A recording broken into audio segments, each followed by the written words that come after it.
good? Everything good? Yeah. Okay.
John Lake?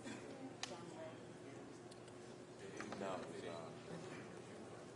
it's run by that guy who died in Costa Rica. Greek guy?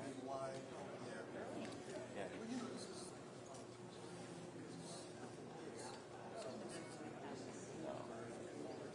He started it up. Took a big music. Caught up in a... All right, we're going to go ahead and get started in about 2 minutes. So everybody would please take your seats.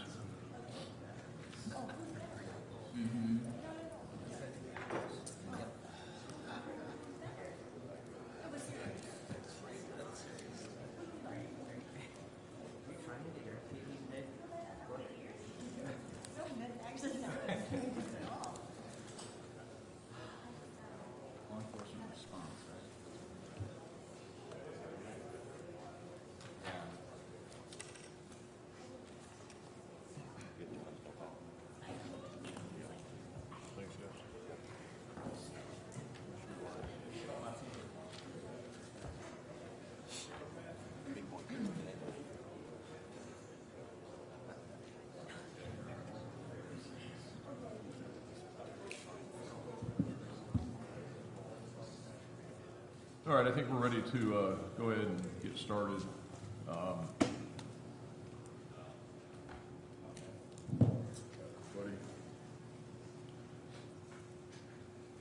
we're going to continue this morning with the law enforcement response presentation. Before we do get started, I want to just kind of give you what I think will be a roadmap for the day today and a little bit about how we're going to proceed. Before I do that, though, I want to answer one question that came up yesterday. I forgot who asked it. Mr. Chacker, you may have asked about the number of people within the Stoneman Douglas school system, specifically at Stoneman Douglas that we interviewed. And that number is at least 60 people, teachers, administrators, etc., on campus that were interviewed at least once. So it's at least 60 people at least once. So the number of interviews that were done were extensive. Can you tell me how many refused to be interviewed? 17. Thank you. And along those lines, I want to say it again, is that I can't stress it enough that the level of cooperation, the level of professionalism, and the level of transparency from the Broward County School District, from the Coral Springs Police Department, the Broward County Sheriff's Office, and everybody that we've dealt with, including the unions representing the teachers, the unions representing the administrators, everybody across the board has been professional, transparent, cooperative. But that doesn't mean that it hasn't been without its challenges. And we've had to make decisions along the way that create the environment that we can get the information we need and we can get the interviews to be accomplished. There were a number of people that had some concerns that did agree to participate in the interviews after discussions and quite frankly in some cases after some negotiations because they had already been interviewed several times. And we needed to make sure that they were willing to participate and cooperate because they were concerned about making statements multiple times and having some perception that they were going to be making inconsistent statements just because they've told that story 2, 3, 4, or 5 times. So we had to make decisions along the way about how these interviews were going to be conducted. conducted. Keep in mind is that what this body is. This body is an investigative body that is to come up with the facts of what happened and to make recommendations. We cannot make any decisions. We can't discipline anybody. We can't find anybody at fault and impose any sanctions. Is that we can, and what I think we all hope, I know what I hope is that people will find us to be objective, fact-based, and at the end of the day, is that we were fair. We haven't favored anything or anybody or any side of this, and just calling balls and strikes as we see it, and that people will listen to the recommendations that come out of this commission because they are fair, they are objective, they are fact-based. So we meet once a month. We didn't meet in October. We had a 60-day gap in there, and we need to get things done. We're on a very, very tight time frame. As I said on Tuesday when we opened, and you all know this, is that you all are doing yeoman's work in that most commissions that have investigated these incidents haven't produced reports for between 2.5 and 3 years. And we're in essence putting it together in about 7 or 8 months to have something that is meaningful, that people can understand what happened, and the legislature has an opportunity to tweak 7026 and make any additions that it deems necessary, and that so the districts and the others have the information so that it doesn't take a long time and you can see the needle move and you can see things being accomplished. So with that, we have all done the best we can with what we've had to work with in that short time frame, but it wouldn't be without the cooperation of the people that we have had to get this information from. And they have been transparent, they have been cooperative, but again, it hasn't been without its challenges. And we've been largely able to overcome those challenges by creating an environment that they believe is fair and that we are doing nothing other than seeking the facts and seeking the truth, and that they've been treated fairly at the end of it. And I think that we've accomplished that. So again, we've probably interviewed well over 200 people at least once, and some of those people have been interviewed multiple times. Go ahead. Of the 17, were all MSD administration and staff interviewed? All administrators were interviewed. No administrators refused. The only people that refused were teachers and some guidance counselors in the past, and some of those went back to people who were not on campus or involved in February 14th, but maybe involved in the threat assessment process previously. And there are some people that we are going to go back to who refused, and we are going to issue subpoenas to them because they weren't on campus that day, and they're really not in a situation where it's emotional or that they have some sensitivity issues, and that they probably do. It does need to be pursued. But again, we can't do this all at once. Is that there's an interim report that's due in January. We're going to submit it on time. But this commission's work's not over with, and nobody should be mistaken that just because we are going through what we're doing now and we're going to submit that report in January, that this is over. And in some respects, it's just the beginning. And where we go, we'll have that discussion in December. We got to get through this today and get the work done this week so that we can get this report together and get a draft to you. It's going to be a challenge to get a draft report to all of you well enough in advance of the December meeting, so you have time to read it, digest it, make your recommendations, and we can have a productive meeting in December about finalizing that report. We can't walk into the December meeting and hand you the report on the day of the December meeting. We have to get it to you ahead of time so that you have an opportunity to do what you need to do with it and then provide your input. So this is why we got to just move this. We got to move this along, and that's the juncture. But remember, and I think there might be some, I guess, slight confusion on this is that we have no authority to impose any discipline or any sanctions or to do anything other than to find these facts and turn them over to the school board, to the sheriff, or to anybody else if we find that it warrants further investigation into what people have done or didn't do. We can't do that. And so that's the role, and then to make this public finding as to specifically what occurred and to make recommendations to the legislature. So we have to keep in mind as we are going through this, and I think everybody has to keep in mind what this role is. So for today, Sergeant Cease is going to finish his presentation. We have a hard stop of 2 o'clock.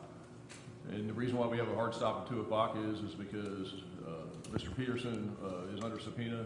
He'll be here to testify at 2 o'clock. and we're going to stop before then. So we really need to get through Sergeant Cease's presentation. There's a way to go with that. And just for housekeeping, Sue, we know what the plan is. Anybody's got any questions about it, ask. We can discuss it. Is that when Deputy Peterson comes in to testify, Commissioner Bartlett is going to take the lead on that. He's prepared to ask the questions and to get everything on the table. And then after Commissioner Bartlett goes through the questions and leads that in a very thorough, comprehensive way, then each of the commissioners will have an opportunity, if you want to ask Mr. Peterson any questions that you want to. But the initial lead on that will be by Commissioner Bartlett, who's prepared to do that. Then after we're done with Mr. Peterson, Superintendent Runcie will be here, and then Sheriff Israel. And what I've told both of them is that they'll have an opportunity to make any opening comment that they want to make, limited to about 10 minutes.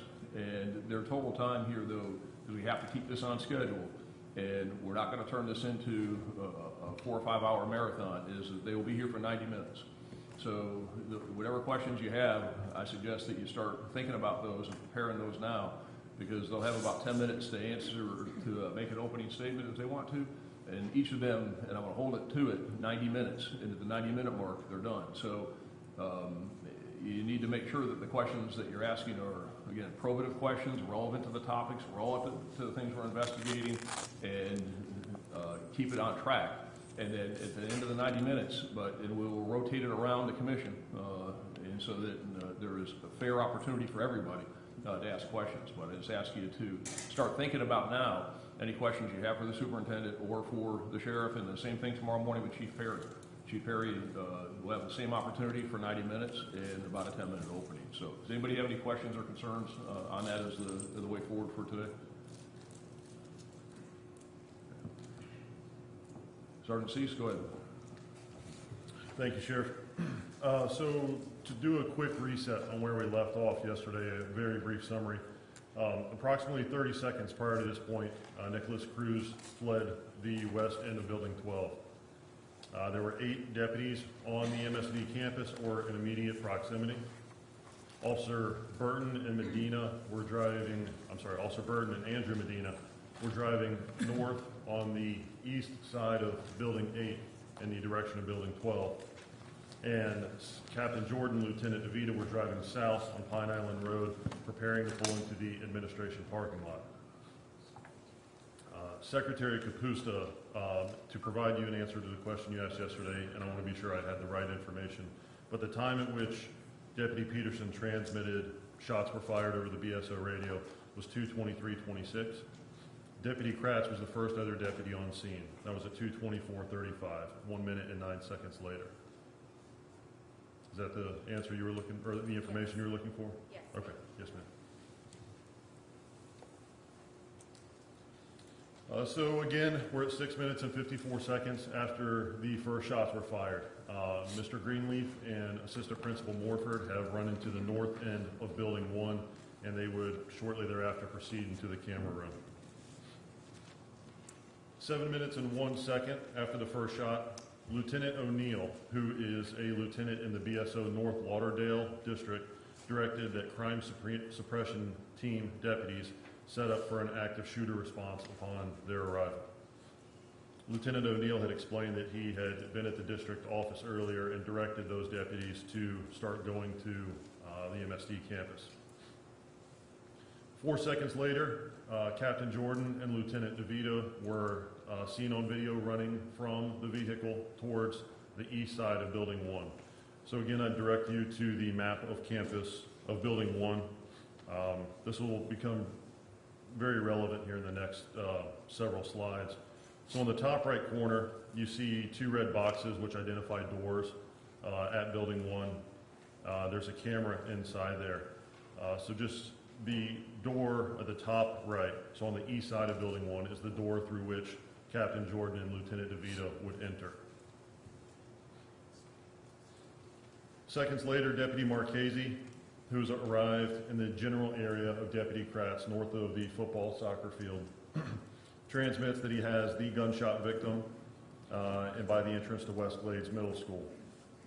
There's every indication that this victim was Kyle Lehman, Sergeant Heinrich would have still been with him, and Deputy Kratz is somewhere in this general area, but there's likely a little bit of distance between Deputies Kratz and Marchese. In reviewing this transmission, and this is perhaps over-analysis, it caused us to wonder if by Deputy Marchese saying the gunshot victim, it may have led others to believe that there was only one, potentially. Something worth considering. Deputy Marchese said that he left Heron Heights Elementary, where he was the SRO, upon hearing radio traffic about the shots being fired. He approached the campus on Holmberg from the west.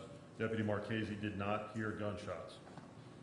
He encountered Kyle Lehman and Sergeant Heinrich moving west and escorted them south toward the baseball field and softball field.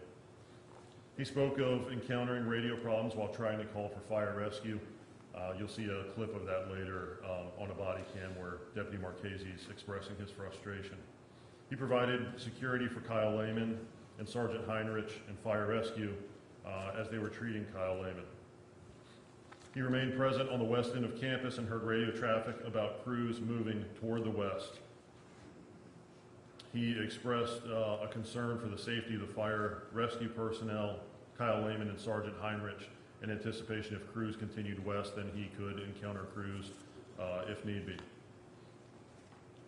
Deputy Marchese stated he did not attend his most recent session of in-service training due to being sick, and he could not recall the last time he attended active shooter training. 7 minutes and 12 seconds later, Officer Fernandez was driving north on Pine Island Road, approaching Holmberg Road, based off his GPS. I believe I failed to mention this earlier, so the GPS records provided by Coral Springs and BSO, there's always a slight margin of error in GPS coordinates.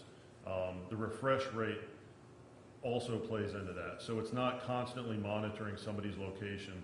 The refresh rate determines on how frequently you see where that individual is. So it may be 20 seconds, it may be a minute, it may be 5 minutes.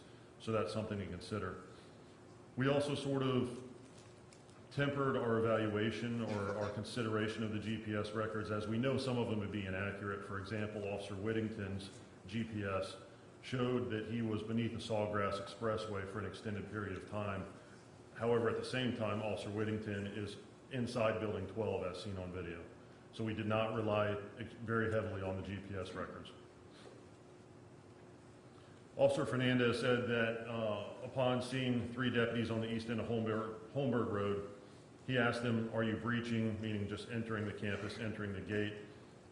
And they said no. He responded, "Well, we're breaching." These deputies were likely Sergeant Miller and Deputies Seward and Hanks.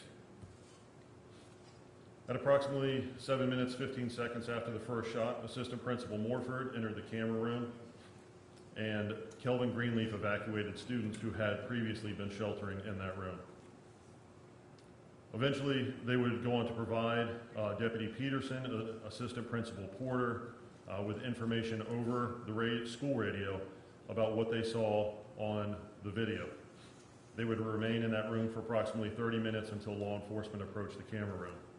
Simultaneously, Nicholas Cruz was fleeing south on the west end of campus by the tennis courts. Officer Burton provided the description of the suspect.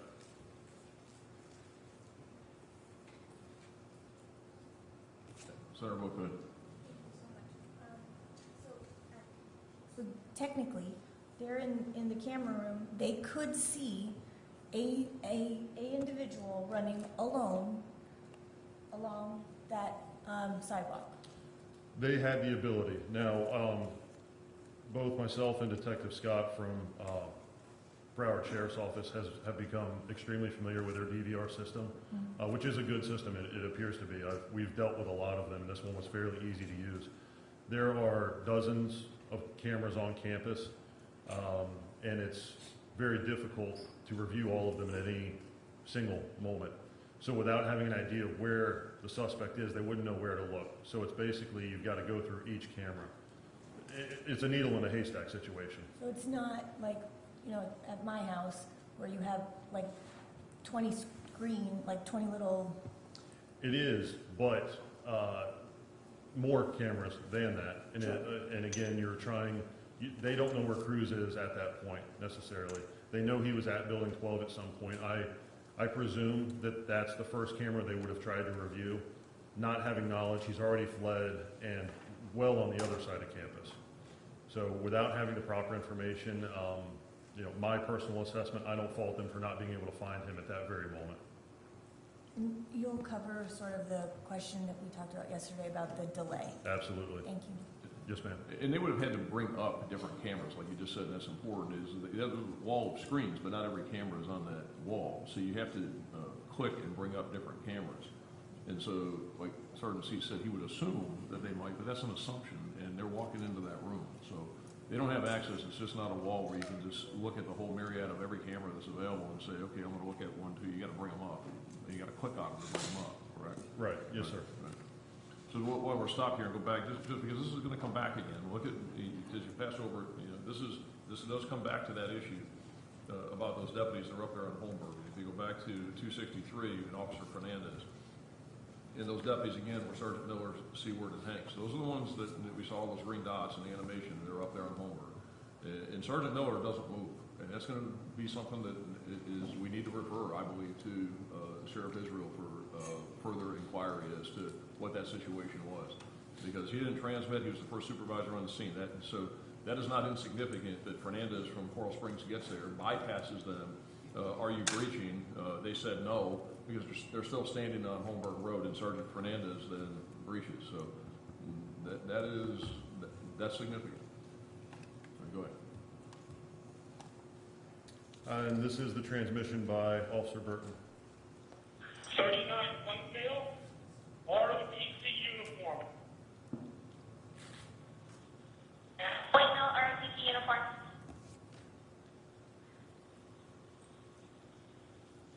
Burgundy shirt. Burgundy shirt. So again, Coral Springs has a pretty significant leg up at this point. They have an accurate description of the suspect. This information has not yet been made available to BSO deputies.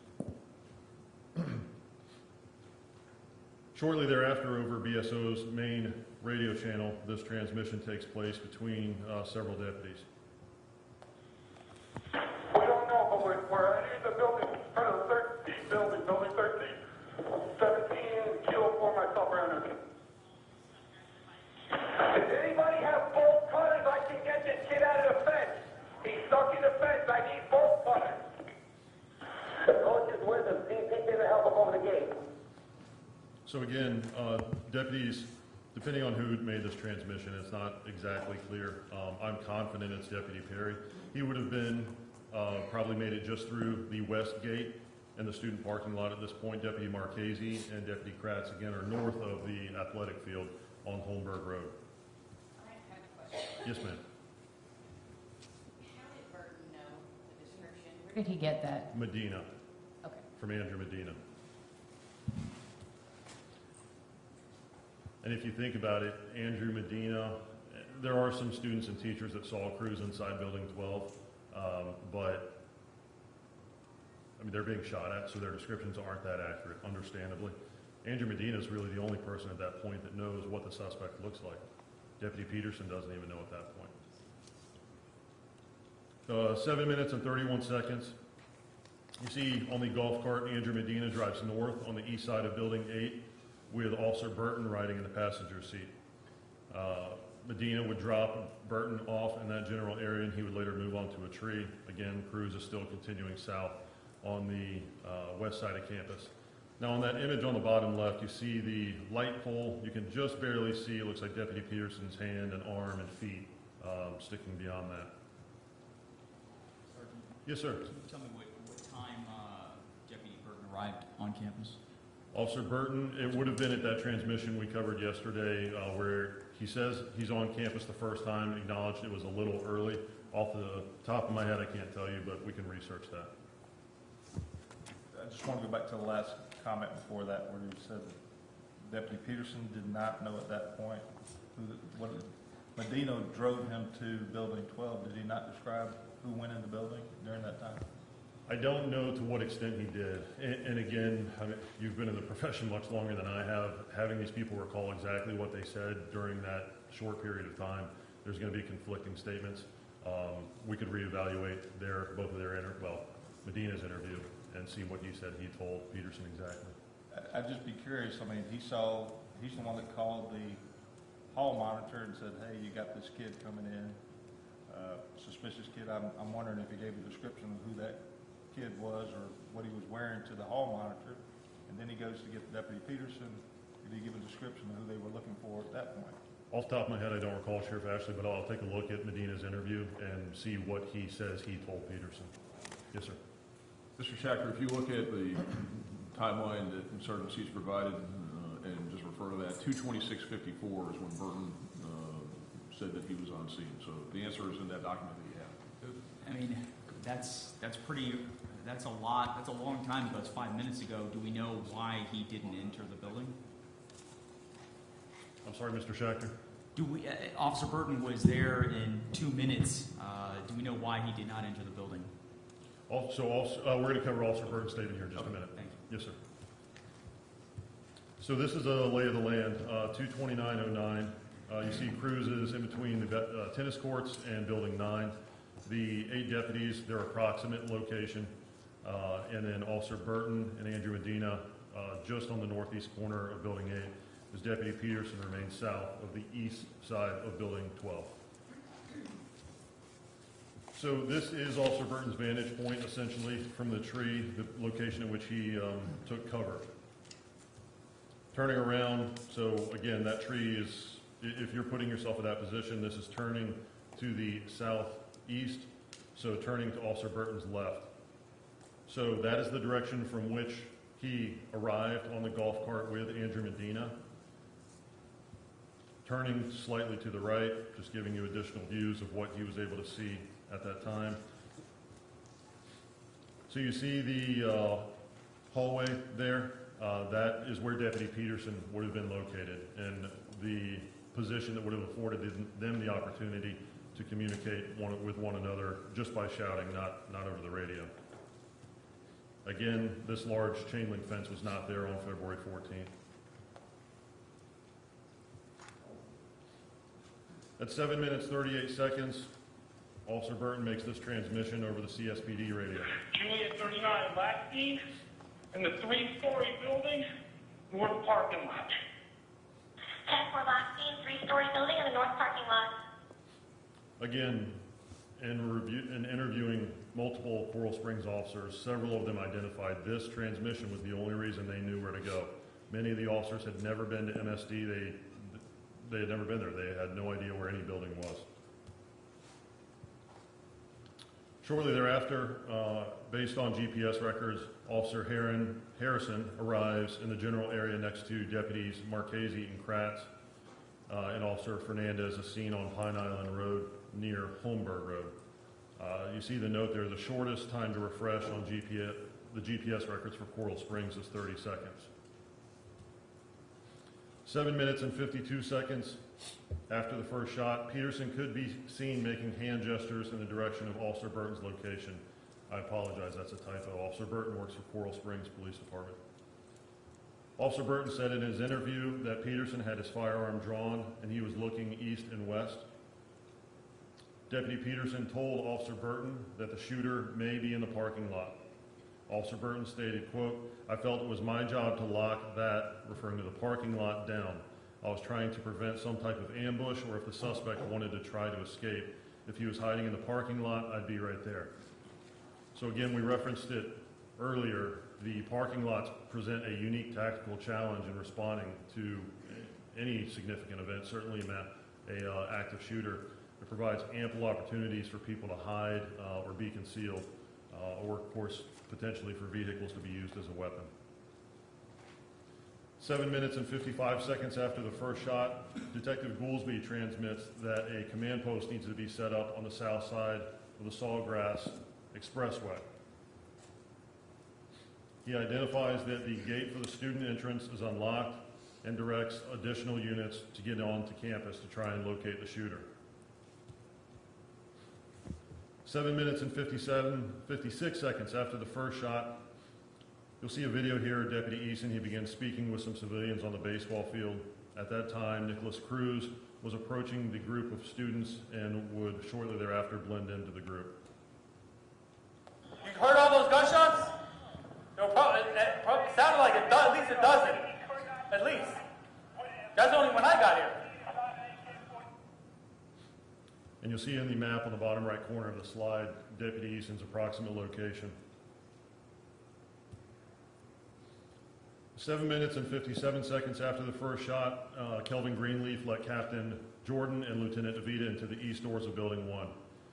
Captain Jordan could be seen on video manipulating her radio and holding her cell phone up to her ear. Lieutenant DeVita exited Building 1 to retrieve his vest and rifle.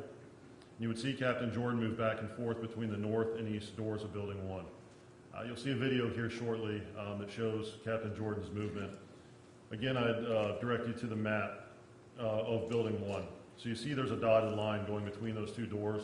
That's essentially the path of travel that you'll see Captain Jordan make repeatedly. So we conducted an interview with Captain Jordan. As far as her experience, 20 years with the Fort Lauderdale Police Department and 5 years with the Broward County Sheriff's Office. She had a very brief stint with an agency in Colorado as well, in between these two agencies. Captain Jordan stated in her interview that radios were spotty on any given day in Parkland, particularly once you got closer to the Everglades. She said the minimum staffing in Parkland is 4 deputies and 1 sergeant. During the day, you would also have detectives and possibly other deputies assigned to work to focus on traffic-related issues. When you say that radios were spotty on any given day, and we've heard that several times, does that mean they're not able to transmit? Does that mean there's throttling? Can you be more specific? The throttling term I'm not exactly sure on. We have heard the phrase used. I'm not a radio expert by any means. Okay. But what I can tell you is there are times, and I don't think it's unique to this area, and I've worked for other agencies, sometimes there's just areas where you don't get good reception. I would have to defer to a radio expert on the why. Yeah. I really don't know. On February 14th, Captain Jordan said that Deputy Kratz had been assigned to work traffic and that schools typically have radio transmission issues.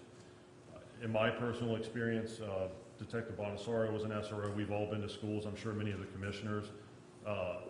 Oftentimes, schools do not get good radio reception on the law enforcement radio. They just don't work. It's frustrating, and it presents an officer safety challenge as well. So that's something to consider. Lieutenant DeVita, according to Captain Jordan, notified her of the shooting and drove her to campus. She said that she attempted to coordinate a response while driving to campus, but she was not able to use her radio. She heard radio traffic about different locations, such as the football field and the north parking lot. Upon arrival to the school, she said she began hearing the throttling noise. Once she arrived, she believed that the shooting had stopped due to there being no additional radio traffic about shots being fired. She was concerned if she moved further onto campus, it might make the radio problem even worse. She had no recollection of using her cell phone, and when I pointed out to her that we had watched the video, we know she was on her cell phone, and let me clarify, I don't think she was being deceptive. Even for law enforcement officers, it's not unusual to not remember certain things in a high-stress environment. So we pointed out to her that she had used her cell phone. She speculated that she was likely trying to contact Sergeant Miller.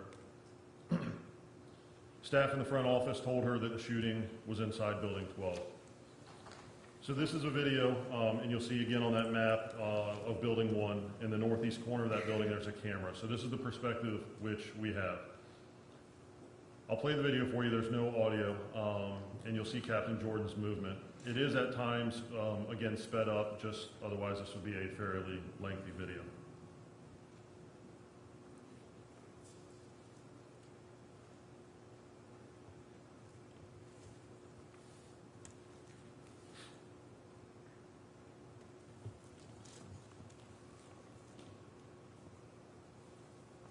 That's Lieutenant DeVita and Captain Jordan.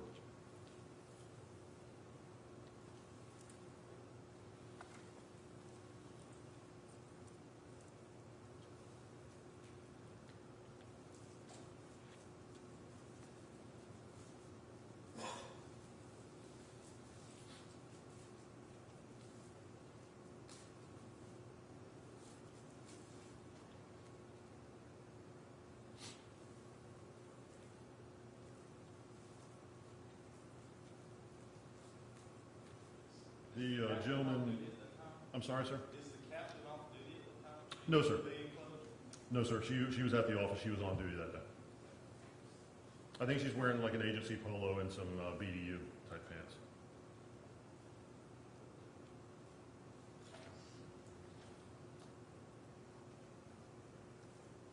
Andrew Medina just came in there in shorts.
So at this point, Captain Jordan has left Building 1. Hey, John, hold on a second. Just for context, just keep in mind as you're hearing about all these statements that Captain Jordan makes, or anybody else, is that initially after the event, there were interviews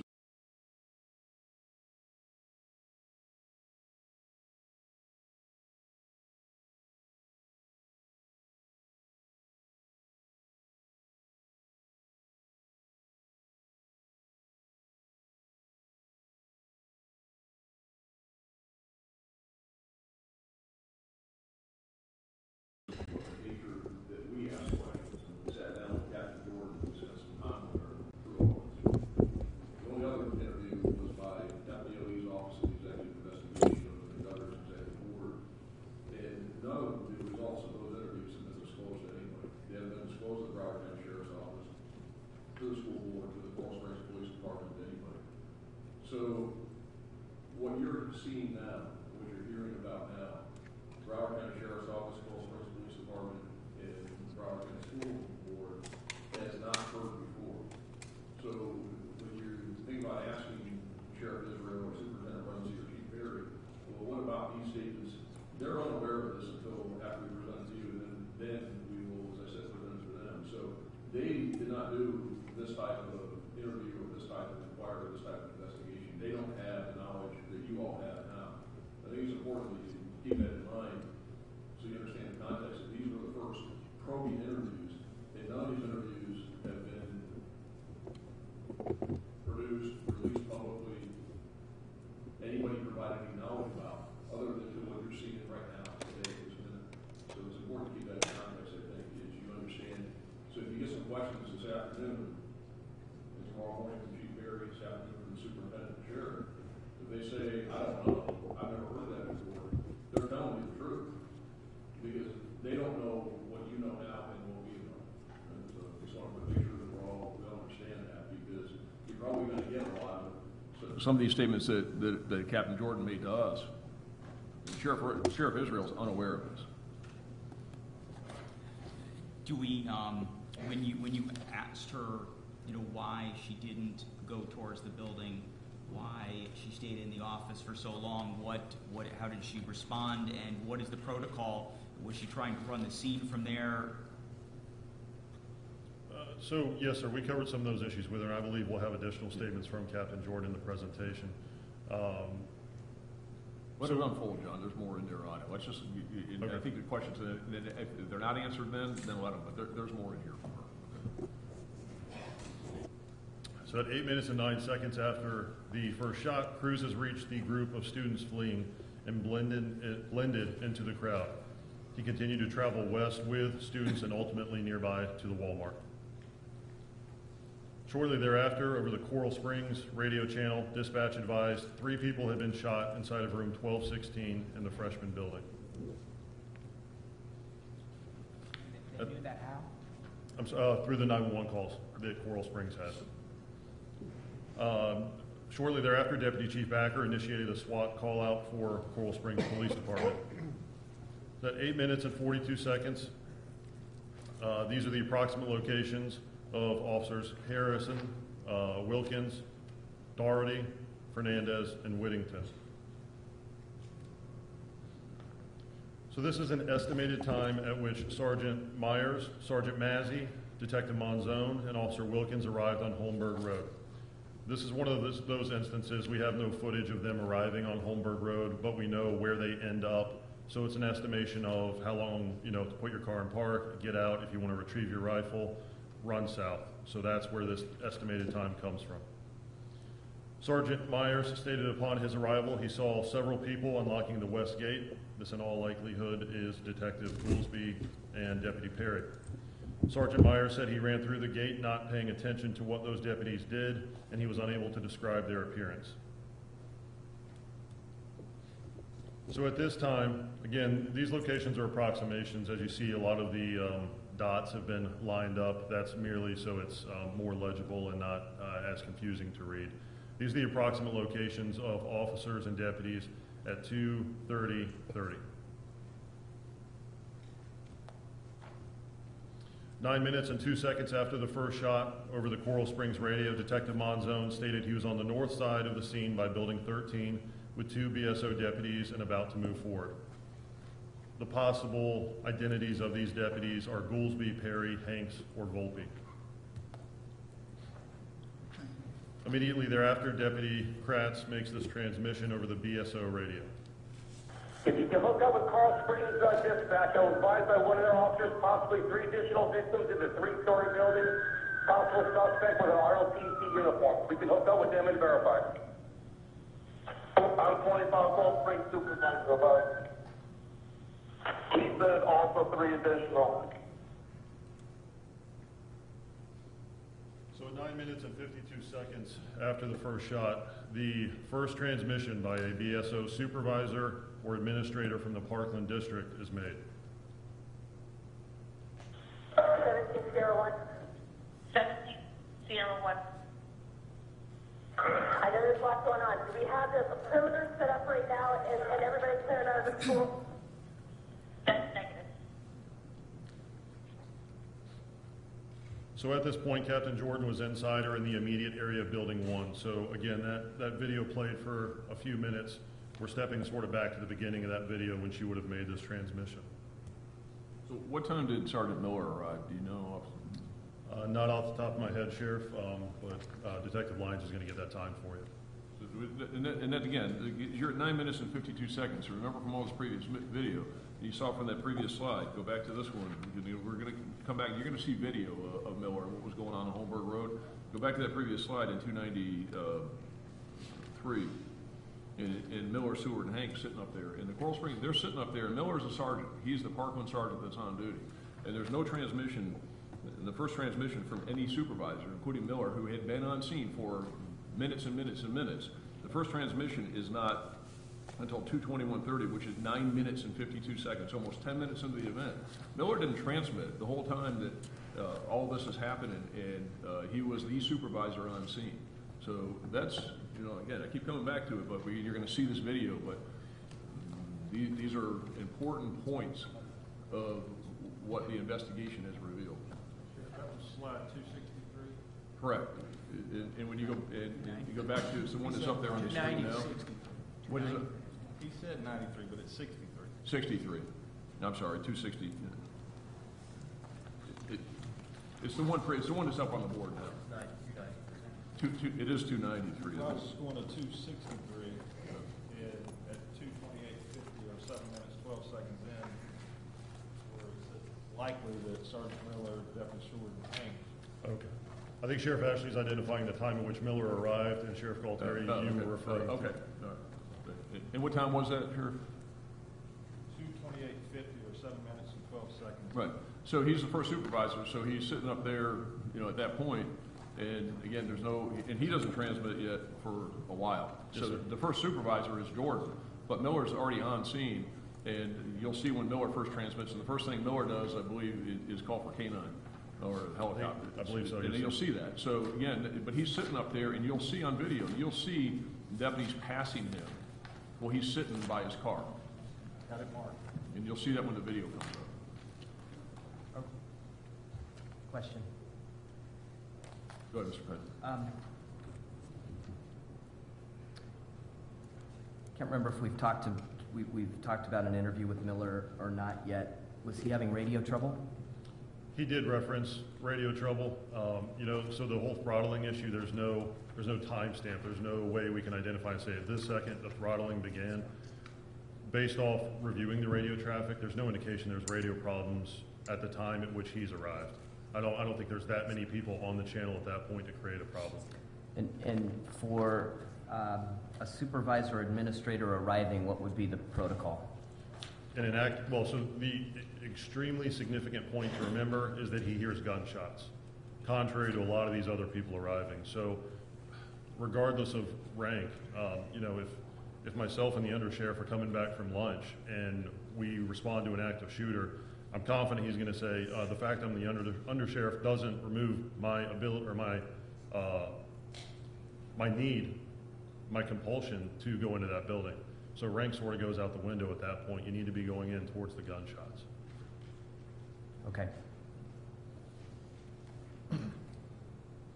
At 9 minutes and 58 seconds after the first shot, Sergeant Fody over the Coral Springs radio channel requested that the BSO helicopter respond. Sergeant, another question. Is this protocol for requesting the helicopter at this point, should this have been done earlier? Do you have any thoughts or comments on that? I think this is my opinion, and of course I defer to the persons with much more experience in law enforcement than myself, but it's not an unreasonable request at this point. Again, Coral Springs, while we're 10 minutes after the first shot, we're maybe 6 minutes since Coral Springs has been made aware. So, in my opinion, I don't think the timing is unreasonable. Go ahead, Sheriff Joe. In my organization, the first 911 call would have tripped the helicopter. That would have been an initial response unit, just like patrol. It would have been helpful in directing traffic and officers. And Well, you get in the air, you see a bunch of ants running around. At least, if there had been an active shooter moving around, you could have seen that. But there's a standard response. When we get a call like that, it's like flipping the switch on. Patrol responds, air responds, our drone units respond. I mean, there's a whole team that when that call comes across the radio, no one else has to order anything. It's coming. It's automatic. Automatic. 10 minutes and 1 second after the first shot, Deputy Peterson says that we are in supposed lockdown right now. Nobody's leaving the school. Everybody knows it's a lockdown. So this is in response to Captain Jordan's transmission about evacuating students from the school.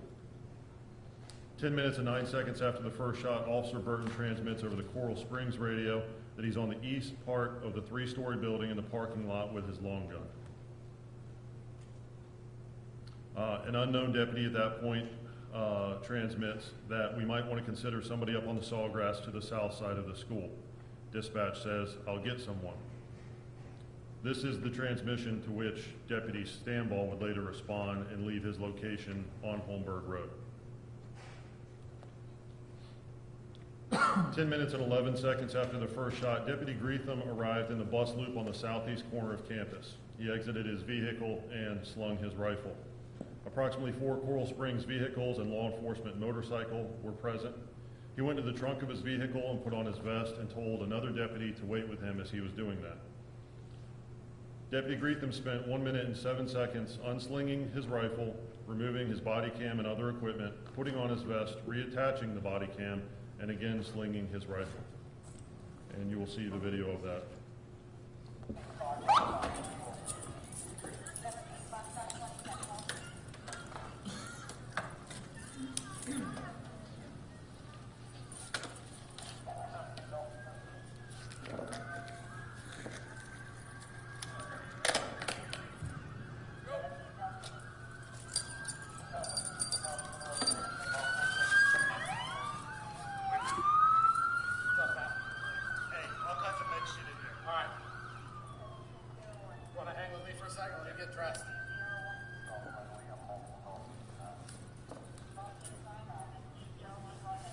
Watch your height. They said something about a 3-story building.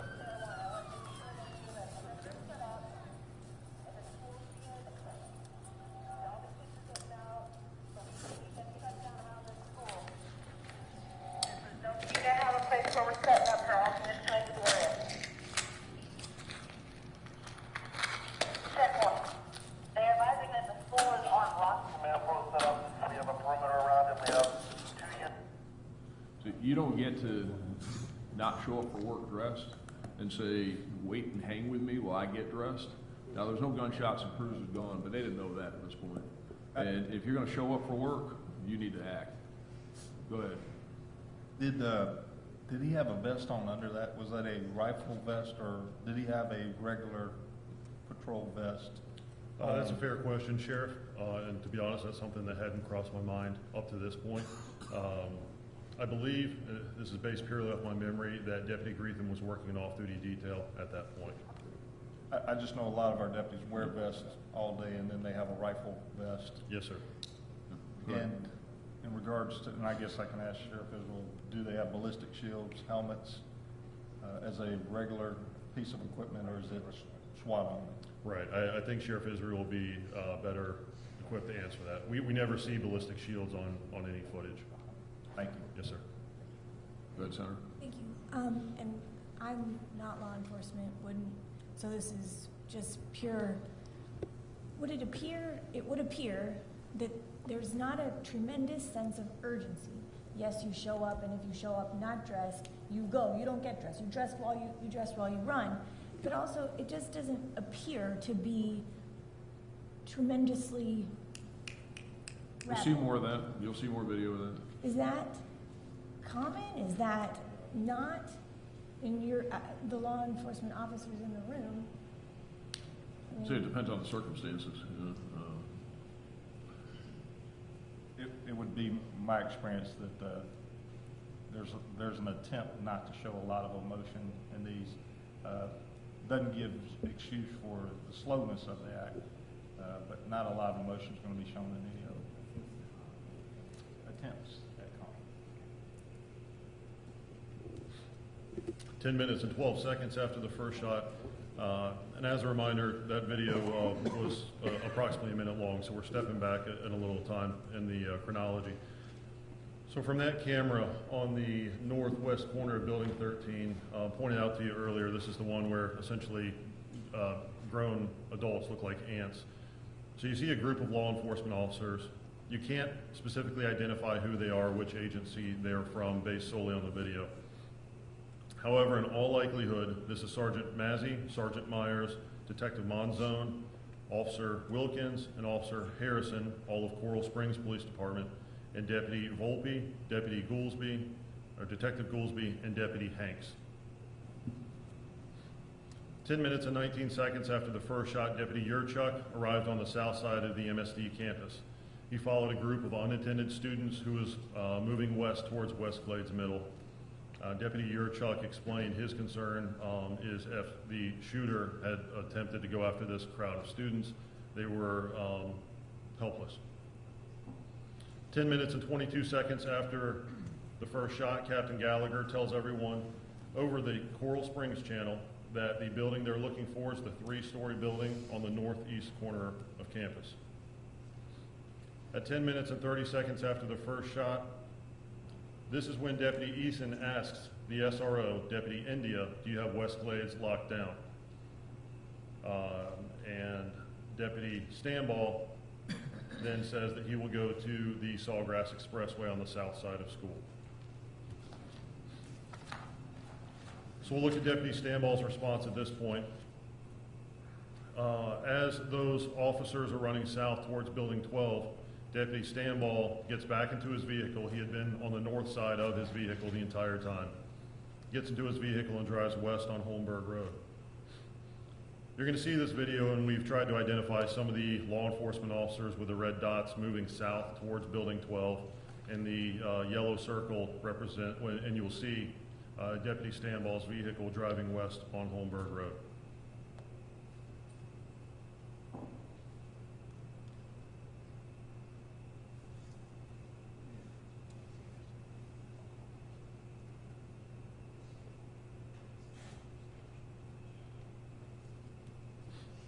This is the route that Deputy Stanball traveled: west on Holmberg Road, south on Coral Ridge Drive, east on the Sawgrass Expressway to, I believe that's University off the top of my head, and he had to make a U-turn. Now, there is no off-ramp, no exit ramp at Pine Island and Sawgrass, so he couldn't have exited there. He traveled 3.8 miles, and that took him approximately 5 minutes and 30 seconds. Sergeant? Yes, sir. Do the cars have any kind of monitoring devices on them to tell us any indication of speed of travel or anything like that? I do not know. I don't know if their GPS does. I know most in-car camera systems have that ability as far as their GPS. Actually, I don't think Stanball has GPS, so I don't think there would be a mechanism. Professional. Just thinking on it, did any of the deputies or police officers say they had been to this high school prior to this call? Some of them had, yes, sir. Do we know how many? No, I couldn't give you a number, no, sir. And there were certain ones that we asked because it was of significant relevance. But, you know, it's worth saying that several of them had from both agencies. I was very surprised the number of law enforcement officers who had kids inside the school and even inside Building 12 on the day of the shooting was also pretty shocking. So some of them had a great deal of familiarity. Thank you. Yes, sir. In the training, do they ever train at high schools? I don't know about all their training. I know some agencies do. I know Coral Springs, recently interviewed Chief Bustizzi, said that Coral Springs had actually trained at Stoneman Douglas a couple years ago. It's not uncommon for law enforcement to do that as practice, though.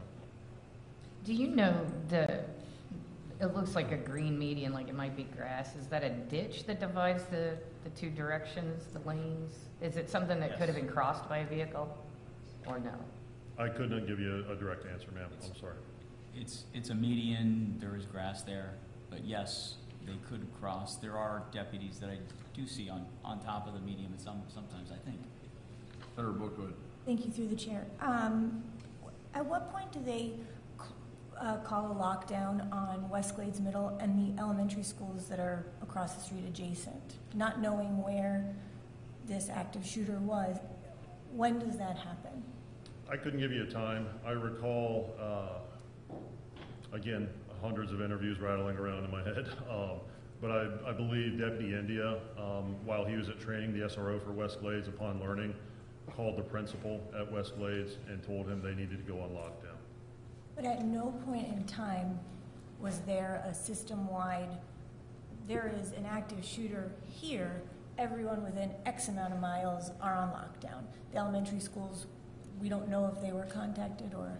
I know a lot of schools in that area went on lockdown. Now, whether there's a mechanism through the schools, I'm unaware of any. Detective Bonasario, did you come across that? Did you come across any mechanism by which the schools would notify other schools in the event of a code red? And within law enforcement, it's incumbent upon, you know, if there was an SRO there, he would have heard the radio traffic. He would have been on the same channel as Deputy Peterson. So that deputy would have heard it. So 10 minutes and 44 seconds after the first shot, Sergeants Mazzy and Myers from Coral Springs Police Department led the response to the west side of Building 12. Sergeant Myers, the gentleman in the back, provided a quote during his interview with us. "I made the decision to go in with my handgun. I have an AR-15 and a rifle in my trunk. The decision to go into my trunk and unsecure the AR-15 in my mind would take too long. I felt like every second mattered, and I made the conscious decision to run in with my handgun instead of arming myself with the rifle, knowing full well that the rifle was 1,000 times better than the handgun. I had to make the decision that seconds mattered. So at this point, these are the approximate locations. Carol, do you have? He's a sergeant with the Coral Springs Police Department. He's in their investigations bureau or division and part of their SWAT team. These are the approximate locations of the officers and deputies on campus. At 10 minutes and 53 seconds after the first shot, Officer Burton broadcasted that the suspect was dressed in an ROTC uniform with black pants and burgundy shirt. So this is the first radio transmission by Sergeant Miller, 11 minutes and 4 seconds after the first shot. He asked to get the helicopter in the air and also get some canines to his location.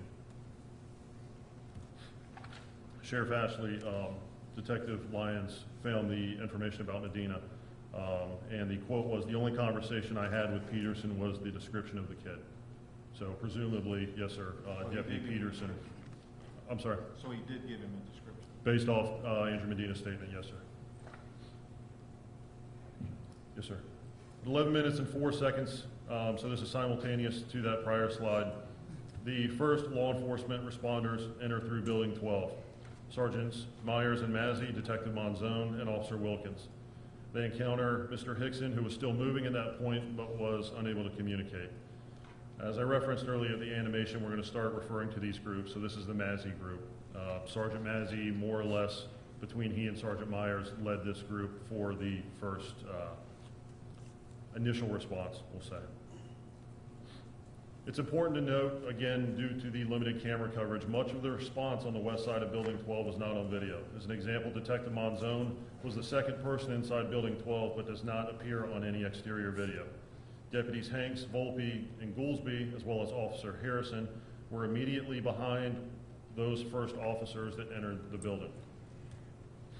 I have a question, Mr. Chairman. Yeah, Commissioner Barlow, go ahead. Just out of curiosity, back at 7 minutes 16 seconds, and it's slide number 265, Coral Springs says that, oh,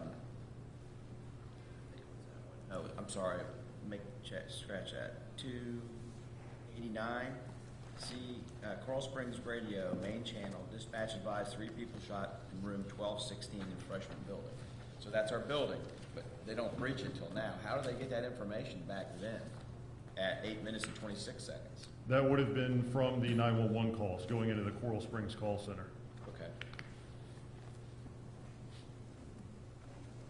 Senator Book? To understand, when you say that they encounter Coach Hickson, and I'm trying to just put all of the different parts together in my mind, would they also have seen Coach Feist, or they did? So they can see the things like in that back area. Yes, ma'am. That area between buildings 12 and 13, it's very open. When we went there, there's a bunch of fences up, and it obscures your view. Prior to this, or at this moment, it's very open. You've got a good range of vision. There was immediately, and we'll get to it, I believe, but people immediately go to Coach Feist and assess him. Special Agent Masucci, he's going to get a little more into the medical response, but yes, ma'am. Coach Feist was visible and evaluated. Thank you. Yes, they passed him because they immediately determined he was deceased. And then they went in and then they pulled Coach Hickson out, put him on the golf cart, and immediately came out. So they bypassed him and went in and pulled Hickson in. Mr. Petty, you had a question? Yeah. Sheriff Asher. Just for clarification, can you tell me how far Holmberg Road is from building 12? Is that 100 yards? Less than 100 yards? I think approximately 100 yards would be pretty accurate. It's 120 from the east end of Building 12 to Pine Island. Holmberg's a little closer, so I think 100 is probably a fair estimate. So all the deputies and officers on Holmberg and closer, other than vehicles, they have no visual obstruction to Building 12? Again, the only thing I would point to in the map is misleading in this sense, but if we put too much on the map, then it becomes jumbled. But there are quite a good number of large trees. And again, the parking lot's full of cars. Okay. There's the 6-foot fence, and I don't believe at that portion of the fence at that time that they had these banners that Deputy Kratz would have encountered by the football field. But we can reevaluate some footage. There's no structures, if that's your question. There's no structures. The only thing would have been trees and cars, and there was nothing on the fences at that time. Thank you. Yes, sir. So again, a reminder for the approximate range of coverage on February 14th. So we're going to go through a few of these deputies and officers and their response. So Deputy Hanks, I referred to him earlier. We're going to go through his response. You can see he responded westbound on Holmberg, exited his vehicle. He would run past Sergeant Miller and Deputy Seward, and then south on campus into Building 12. Deputy Hanks did not have a body camera due to being on the Parkland budget. He arrived on Holmberg Road, did not hear gunshots. He saw Sergeant Miller west of him on Holmberg Road. He heard radio transmissions about shots being fired or injuries near the football field. He had no knowledge of the building numbers. He exited his vehicle and took cover for a few seconds to get his bearings. Shortly, almost immediately thereafter, he was joined by an unknown Coral Springs officer behind his vehicle. Deputy Hanks ran west on Holmberg Road past Sergeant Miller, who was at his car. While arriving at Sergeant Miller's location, he saw about 5 officers and a deputy running towards campus. Presumably, these individuals are Sergeants Myers and Mazzy, Detective Monzone, Officer Wilkins, Officer Harrison, all from CSPD, and Deputy Volpe. Deputy Volpe arrived on Holmberg Road. He also would have passed Sergeant Miller and Deputy Stanball and then parked near the west gate. He exited his vehicle and ran south to the west doors of Building 12. Deputy Volpe additionally did not have a body camera. He did not hear gunshots, and he parked near the west entrance, west gate. He briefly took cover and then followed a group of officers and deputies toward Building 12. He described seeing Deputy Perry in the parking lot north of Buildings 12 and 13 doing an overwatch. Officer Harrison, a motorcycle officer, and he was somewhat easier to identify in that camera on Building 13. Motorcycle officers with Coral Springs wear a white shirt, so obviously that stands out from some of the other individuals on campus. But he arrived from the west on Holmberg Road, parked in the near the west end of the athletic field, got off his motorcycle and ran east, and then went through the west gate. Officer Harrison stated he saw an unidentified deputy stopping traffic. We believe this to be Deputy Kratz.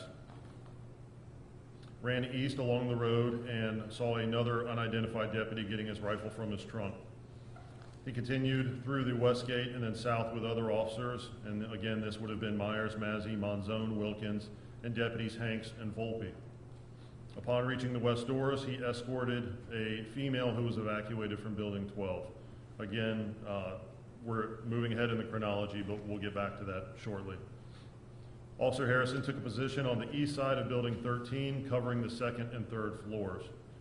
So a lot of these officers and deputies tell us as they're responding, they see the bullet holes on the west end of the third floor of Building 12, which it's a safe conclusion at that point that that would present a risk to responding officers. Approximately 11 minutes and 9 seconds after the first shot, and this is 5 seconds earlier when the Mazzy group entered Building 12, you see 4 additional law enforcement officers walking north on the east side of Buildings 1 and 8. One of them appears to be Sergeant Kozlowski. He's largely identifiable, his position at the agency. He actually wears shorts with his uniform, so he stands out a little more than other officers and deputies. He stated that as he moved north, he was directing officers in pairs to take positions at various points of egress in the event that the shooter tried to flee campus. 11 minutes and 16 seconds after the first shot, Captain Jordan begins to transmit and is notified by Detective Gonzalez that multiple SWAT units are responding to the scene. Captain Jordan would have still been inside or in the immediate area of Building 1 at this point. And again, we've been at this presentation for several hours between the 2 days. We're at slide 326. Just drive home the point, 11 minutes have passed since the first shot, so I just, again, want to make that clear. Captain Jordan follows up with a radio transmission. 1701, I want to make sure that you have perimeter set up, and the school's being, all the kids are getting out, so we need that shut down around the school. This is no for you to have a place where we're setting up for all kids coming to the area. 10-4. They advise me that the school is on lock. So subsequent transmissions, Sergeant Miller states that they do not have a command post set up. We have a perimeter around him and 2 units or 2 teams going in to check right now.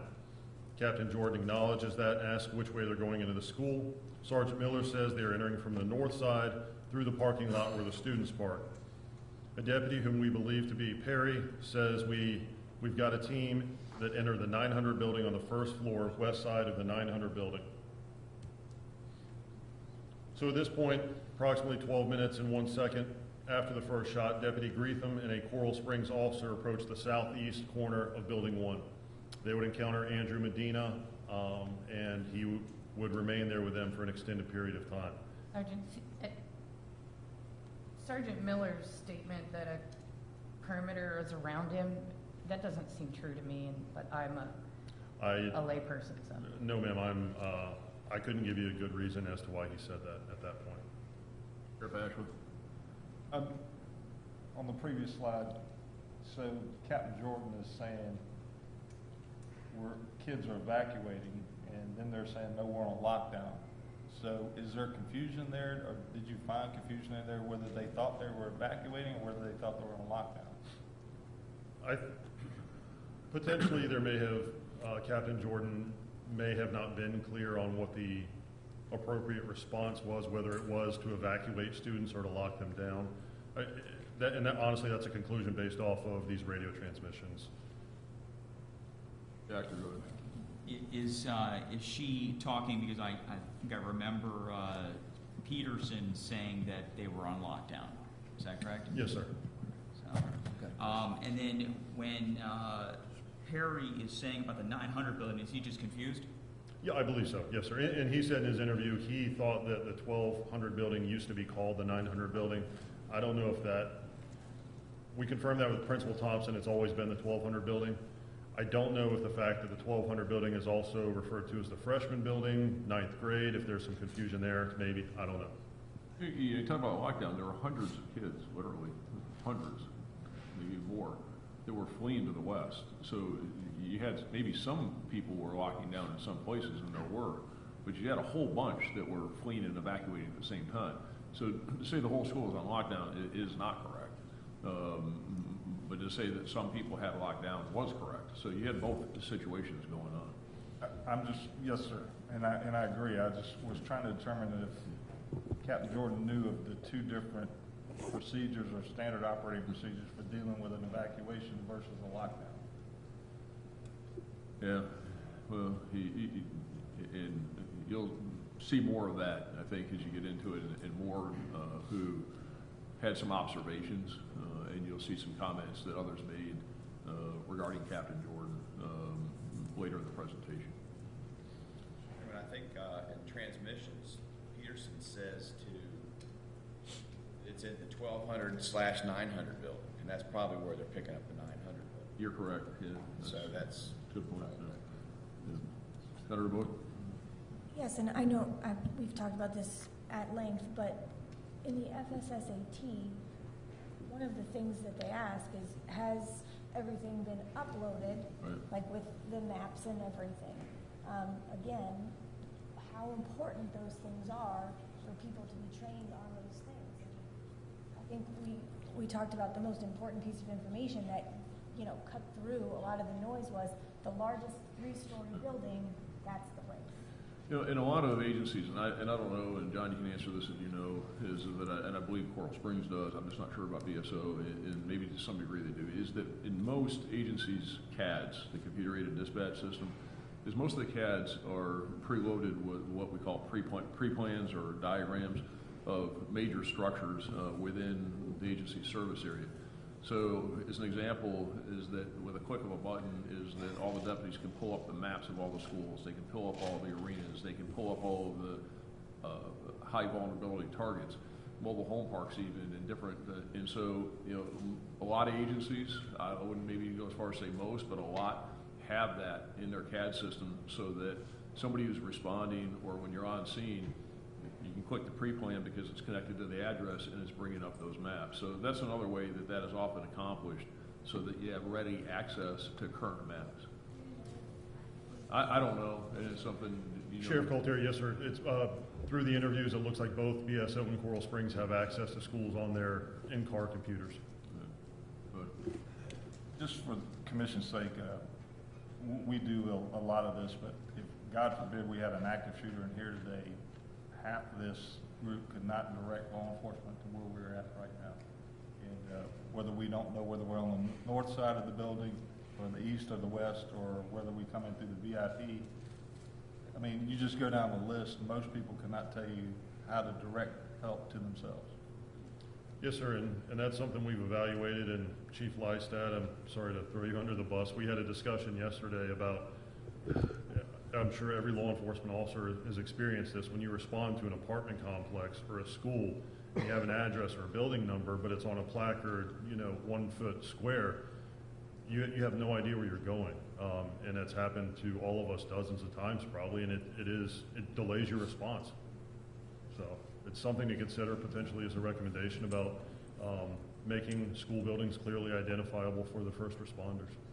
And I think that is a lessons learned after Columbine, after Sandy Hook, after all these massive school shootings, is that they number all the buildings, number all the rooms, and make sure that law enforcement is on the same page and that they know and that they train in this school. And so, you know, so there's not this mass confusion. Does not look like that was done here. It's in the recommendations we'll talk about on Friday. Sheriff Ashley, Special Agent Masucci reviewed Peterson's interview with BSO, and he acknowledges getting a description from Andrew Medina on what Cruz was wearing. But we don't know that he ever broadcast that. No, sir, correct. It's not that we don't know that he ever broadcast it. He did not broadcast. Not broadcast. Commissioner Dodd, you have Yeah, I just had a question as far as the timeline goes with the bell schedule. What time again does school dismiss at 2:40? At 2:40. So right now we're still, the dismissal bell hasn't gone, but we look back at the 2:29 mark and Cruz is leaving in the group of students, fleeing students, that's heading towards the nearby Walmart. So there was a large number of students that were exiting the campus. And yet there were still some students that were going back into the lockdown, correct? Yes, sir. Okay. And so, and then Captain Jordan mentions all the kids are getting out. My question is, was there an alarm? When did that alarm when did the alarm stop? The fire alarm? Yeah, the fire alarm. Detective Lyons, Chris, if you would just review the chronology and identify that time, please. Was that it? Were we already past the alarm had already been cut off at the 2:33 mark, or 11 minutes after? I'm quite certain it has, but we'll get you a definitive answer. That's okay. Go ahead, Jim.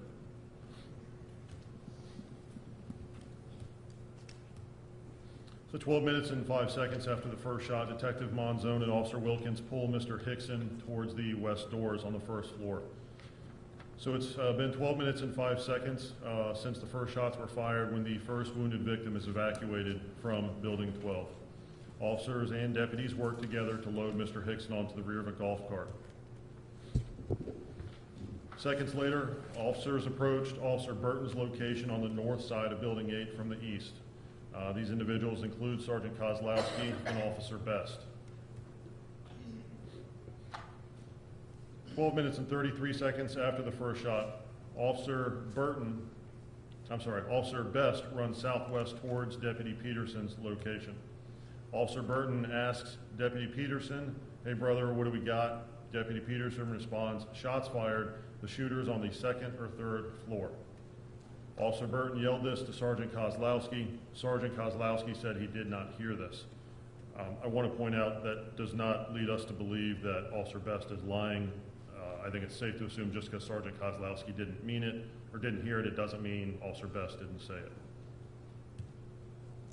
So you see the image of Sergeant Kozlowski walking north in the general direction of Officer Burton and Officer Best running south towards Deputy Peterson.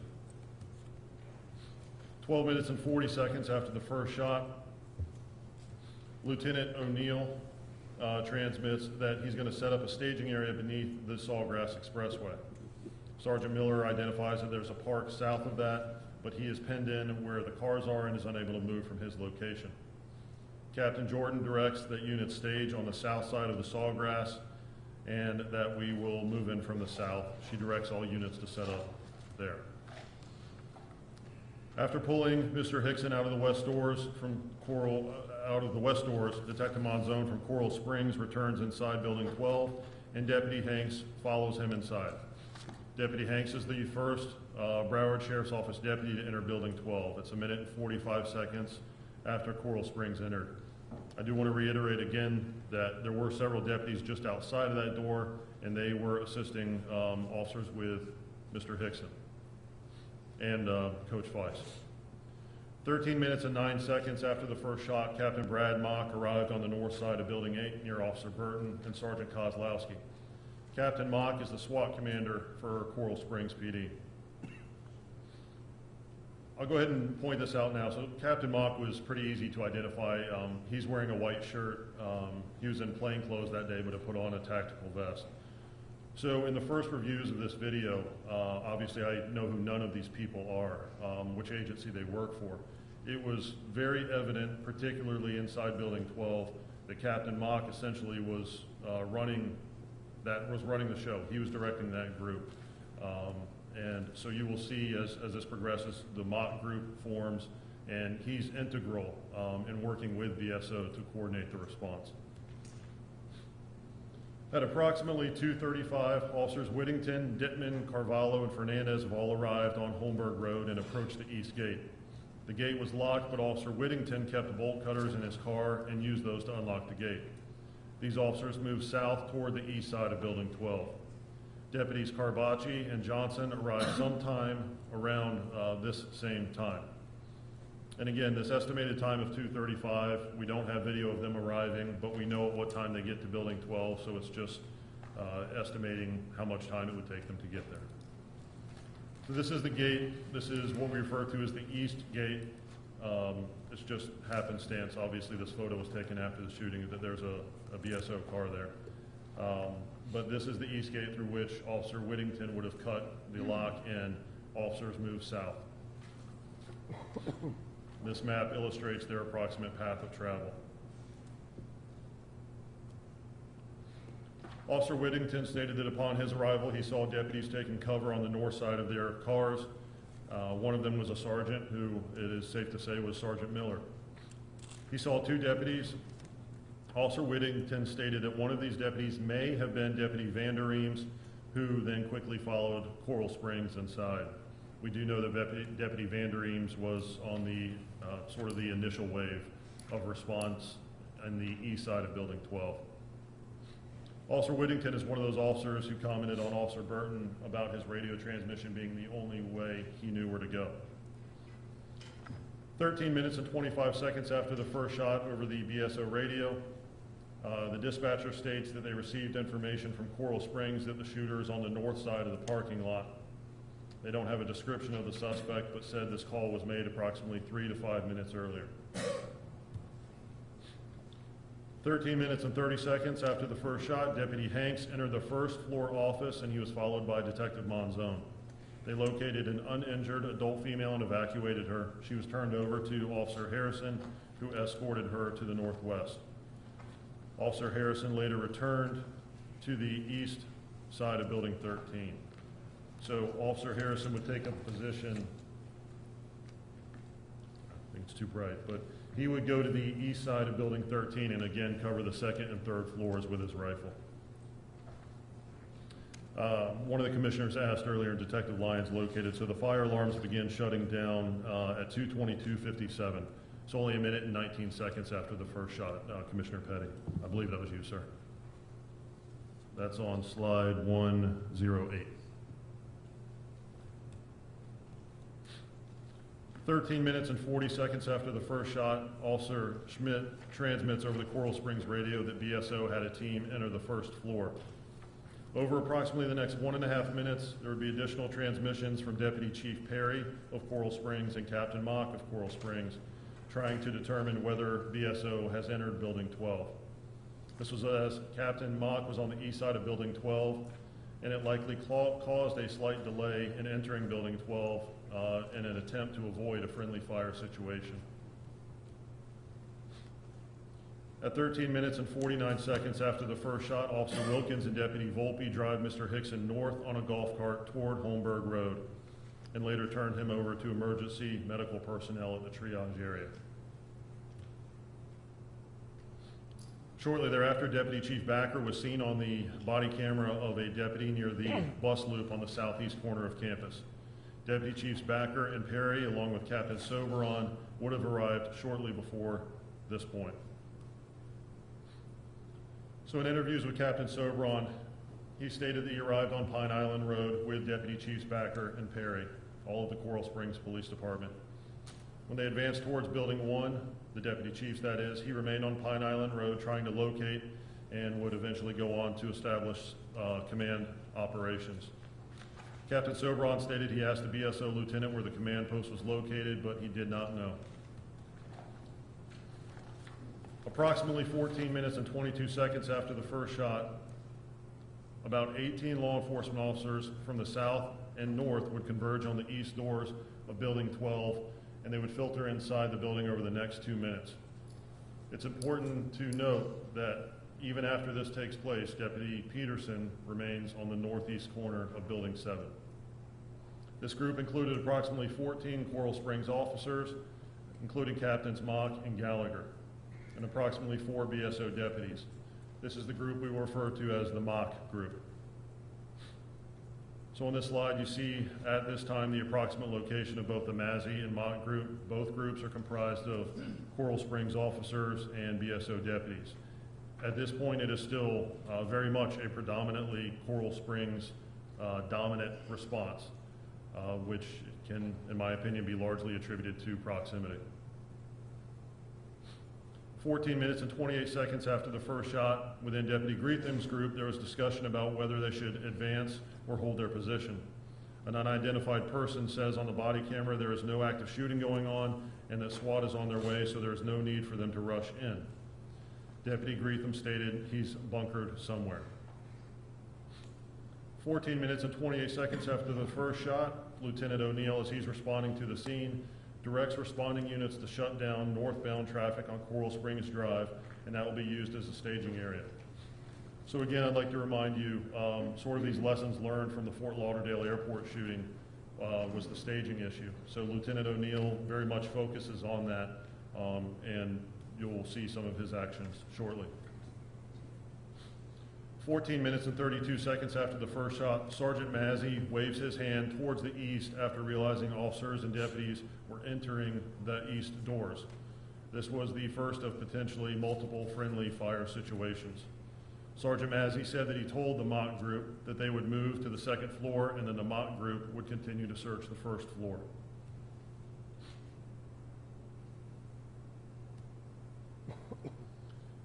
14 minutes and 39 seconds after the first shot, Detective Johnson from the Broward Sheriff's Office, his body cam began recording as he was getting his rifle and thigh holster. I want to point out it appears Detective Johnson was in a plainclothes unit, so the delay on his part to gather his equipment, I think, is more readily and more easily explained than perhaps some patrol officers or deputies. While leaving his car, he sees a subject who, by all accounts, appears to be Sergeant Miller, standing north of his vehicle on Holmberg Road. You'll see that image shortly.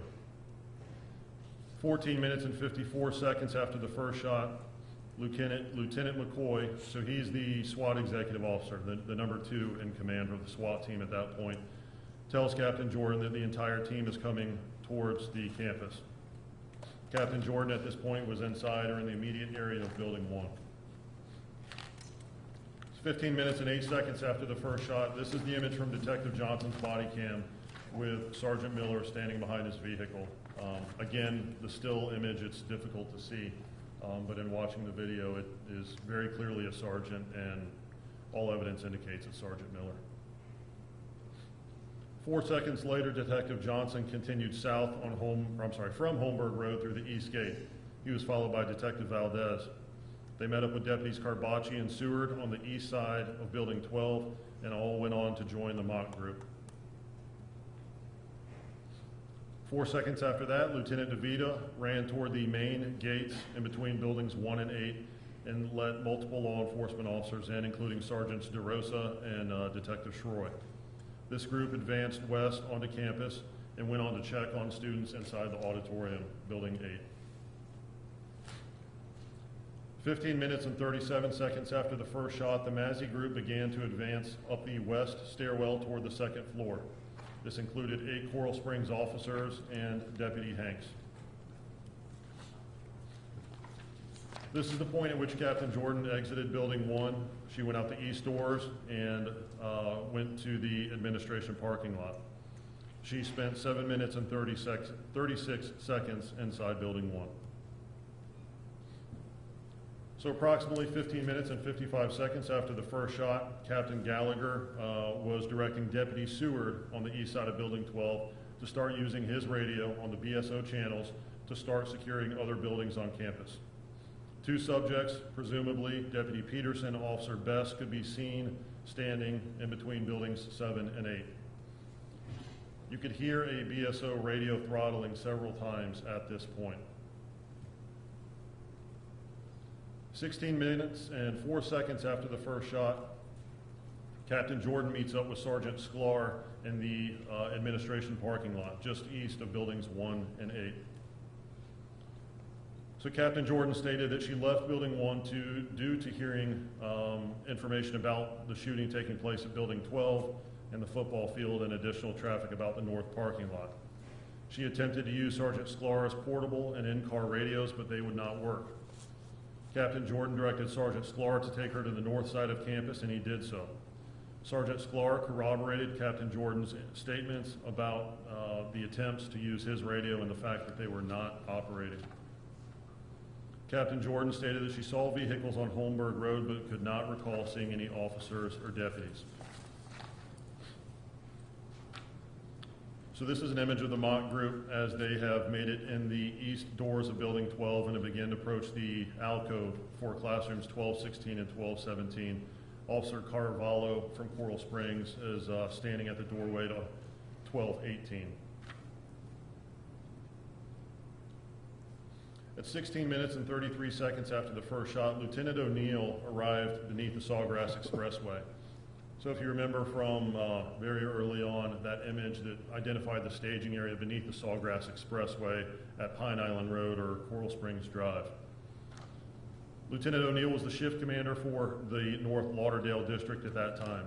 He was the first BSO supervisor to transmit on 8 Alpha when he directed the crime suppression team and motor units to respond. You'll see some of his transmissions that he made as he was responding to the scene. Lieutenant O'Neill would go on to work feverishly to clear Pine Island Road of vehicles and keep parents south of the Sawgrass Expressway. In an interview with Lieutenant O'Neill, he said from his perspective that the focus of operations appeared to be on victim rescue and not the active killer response. He heard radio traffic about a command post being north of the MSD campus. He recalled hearing Captain Jordan over the radio, and he assumed that she would be the incident commander due to this occurring within her district. He described the initial command structure as being ineffective and, quote, not engaged with the problem, end quote. He said Captain Jordan appeared to have a, quote, dreamlike, end quote, nature to her speech.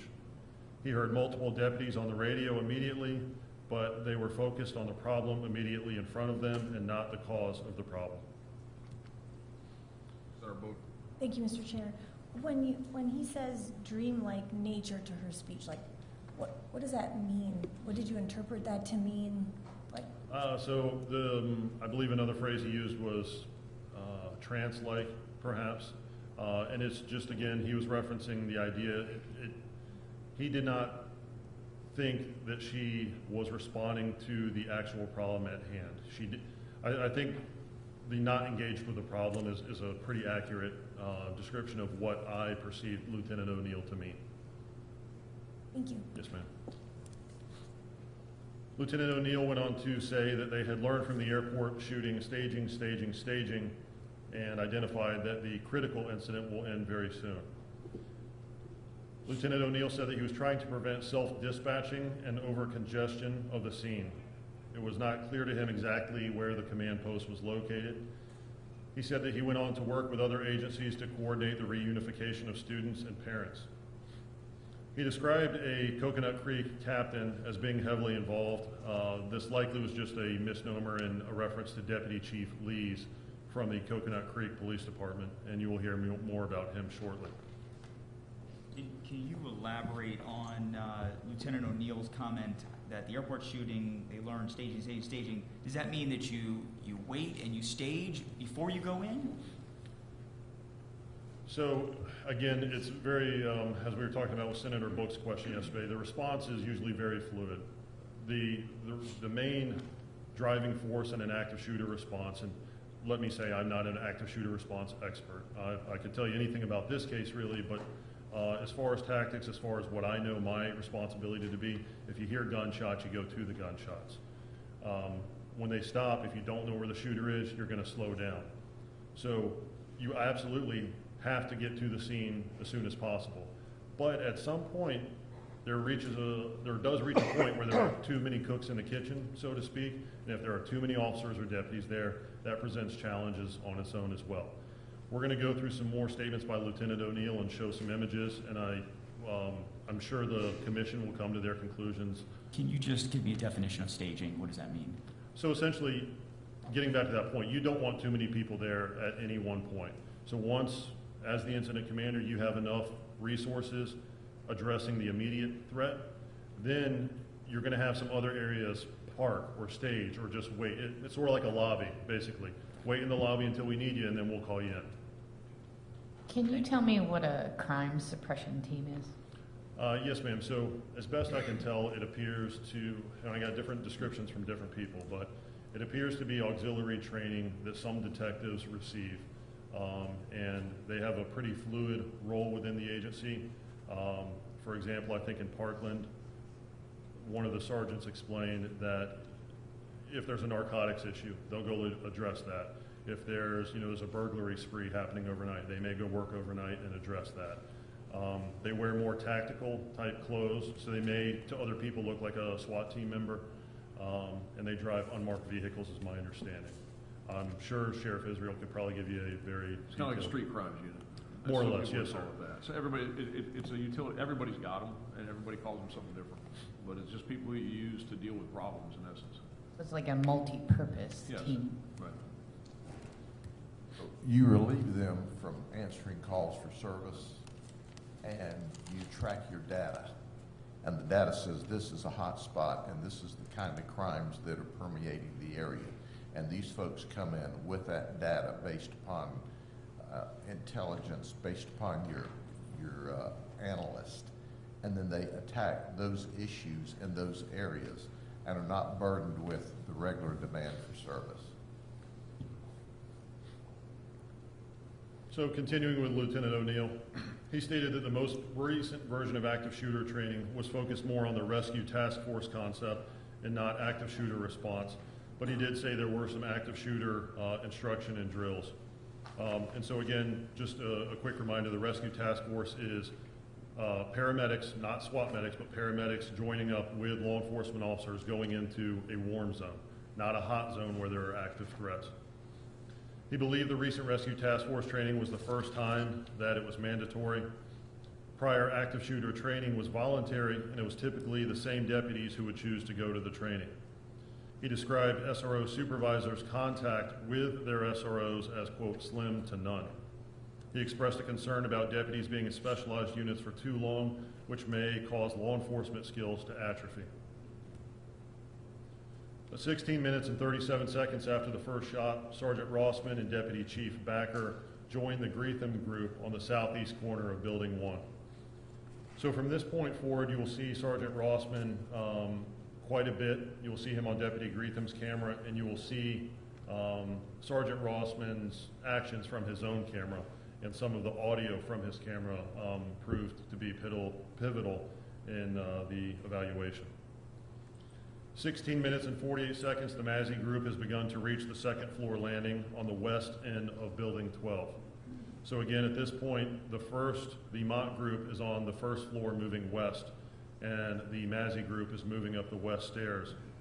Sergeant, can you, in reference to Lieutenant Neal's comments that prior active shooter training was voluntary, and typically the same deputies would choose to go to the same training, how is that consistent with the training that we heard?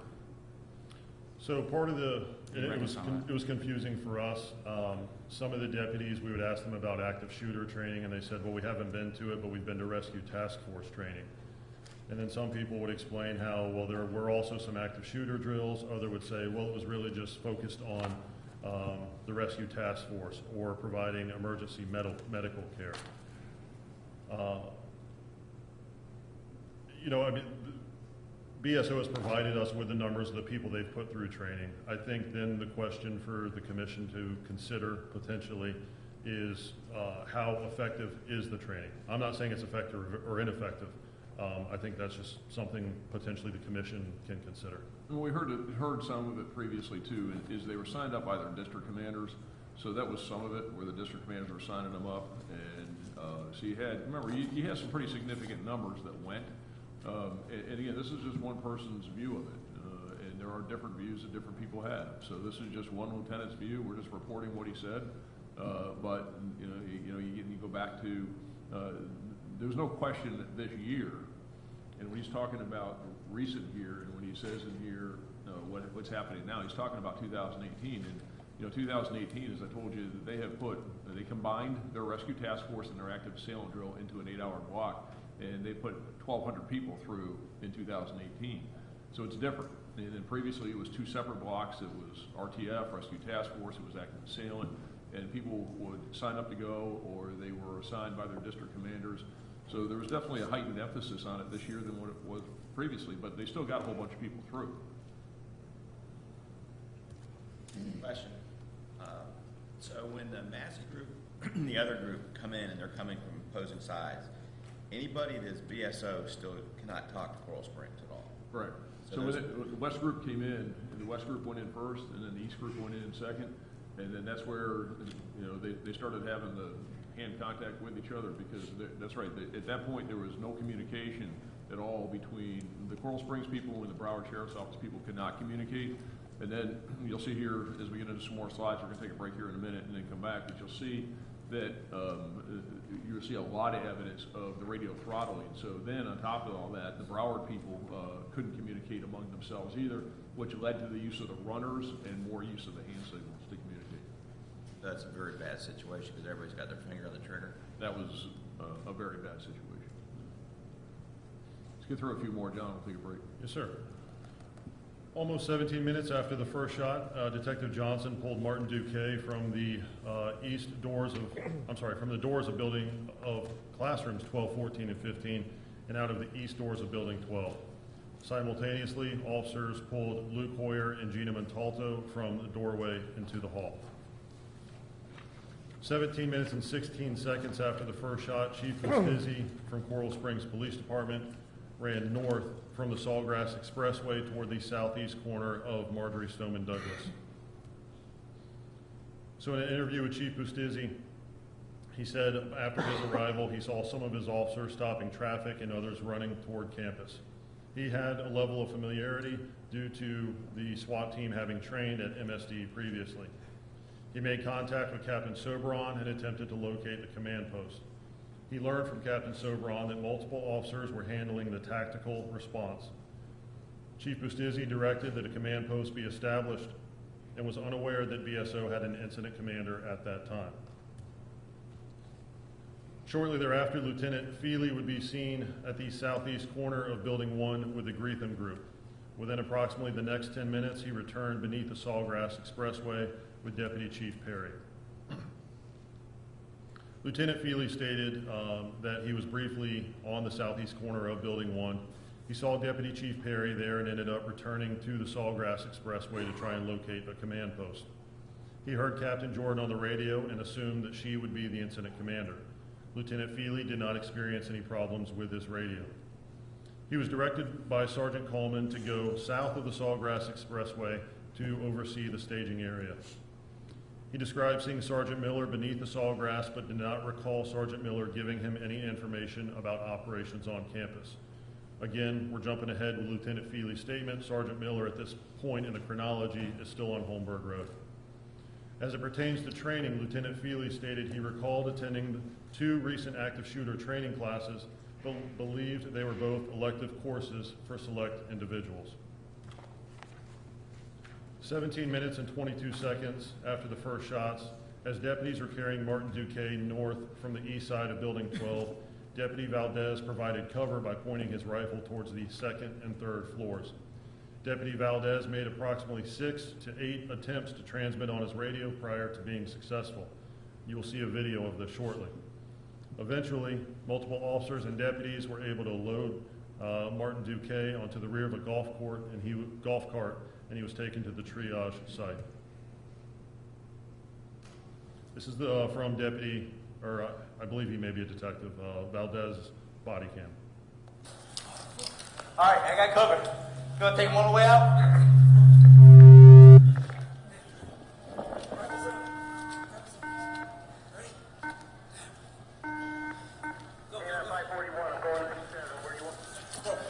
Hey, bring me some cover. Cover me. Yeah. Ready? Go ahead. Go ahead. Go ahead. Go ahead.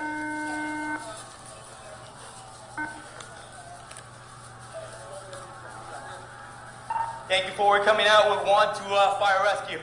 1 injured person. He's shot.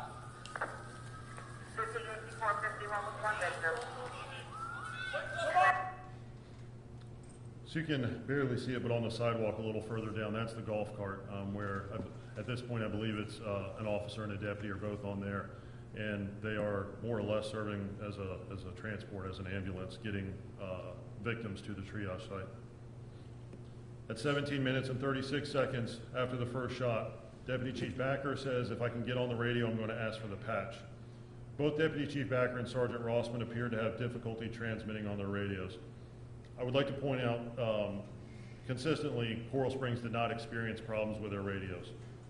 What almost certainly happened, and is not unusual in any, even if you're responding to a bank robbery or a shooting less significant than this, a lot of people are trying to transmit at the same time. So if 2 officers or deputies try to key up at the same time, your radio won't work.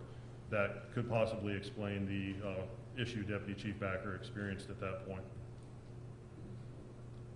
Approximately 18 minutes and 20 seconds after the first shot, the Mazzy group entered the west end of the 2nd floor hall. Some officers remained in the stairwell to cover the stairs.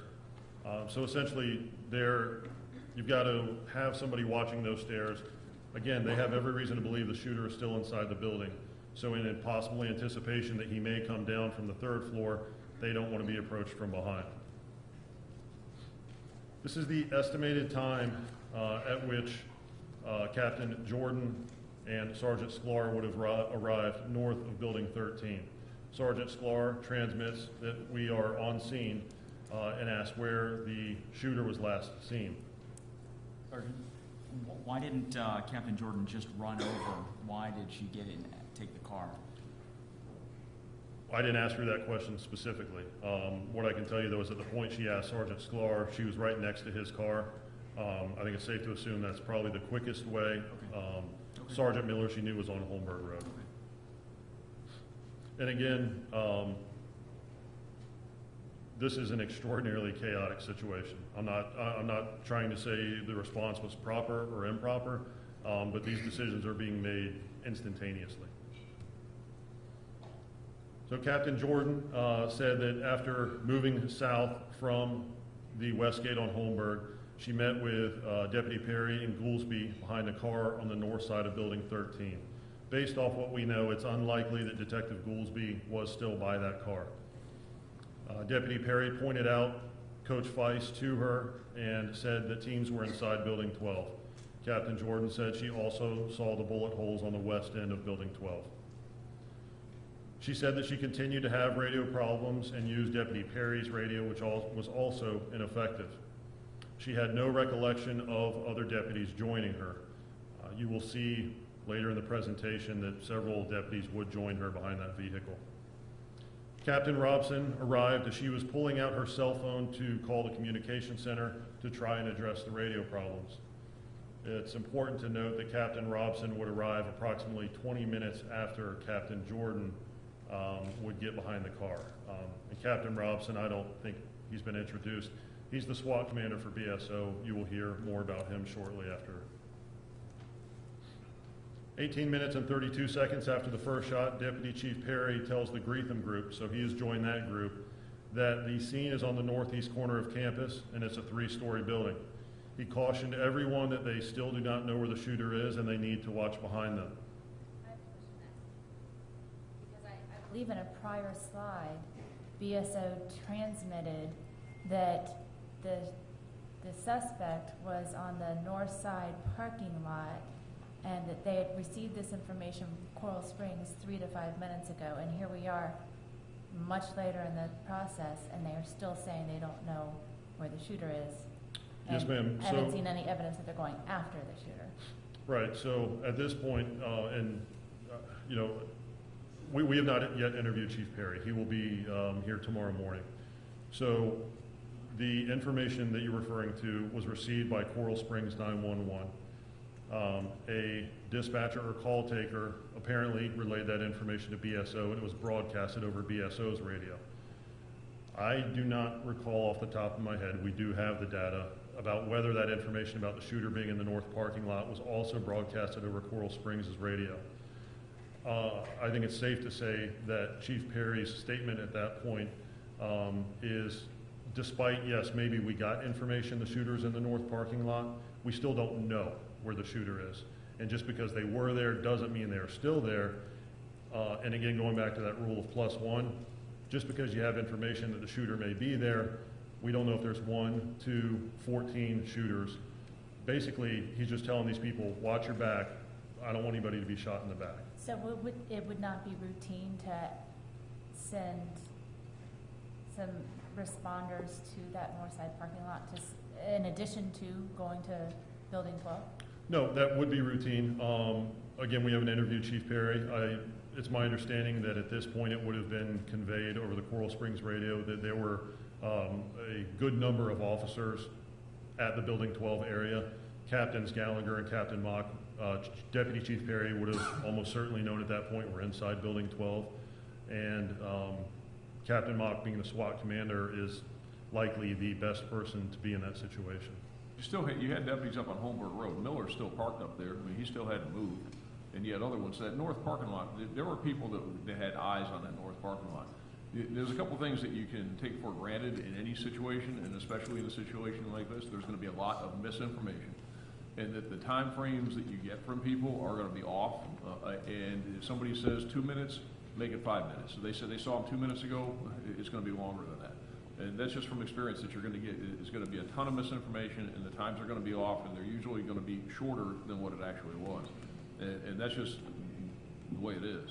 But in the north parking lot, remember, the north parking lot is, and there was activity in the north parking lot, and there's a lot of entry teams that had already come in that came from the north. So that north parking lot had law enforcement activity in it. And there was a few times in there where you heard those transmissions yesterday when we went through the 911 calls and what you're hearing in this presentation. There was a lot of speculation as to where he was. And you heard one deputy say in there that he was probably bunkered down inside, and he wasn't. So, to some degree, you just don't know, and you have to take it with a grain of salt. So let's take a break, John. We'll only take 15 minutes. We got 10:25. We'll come back at 10:40.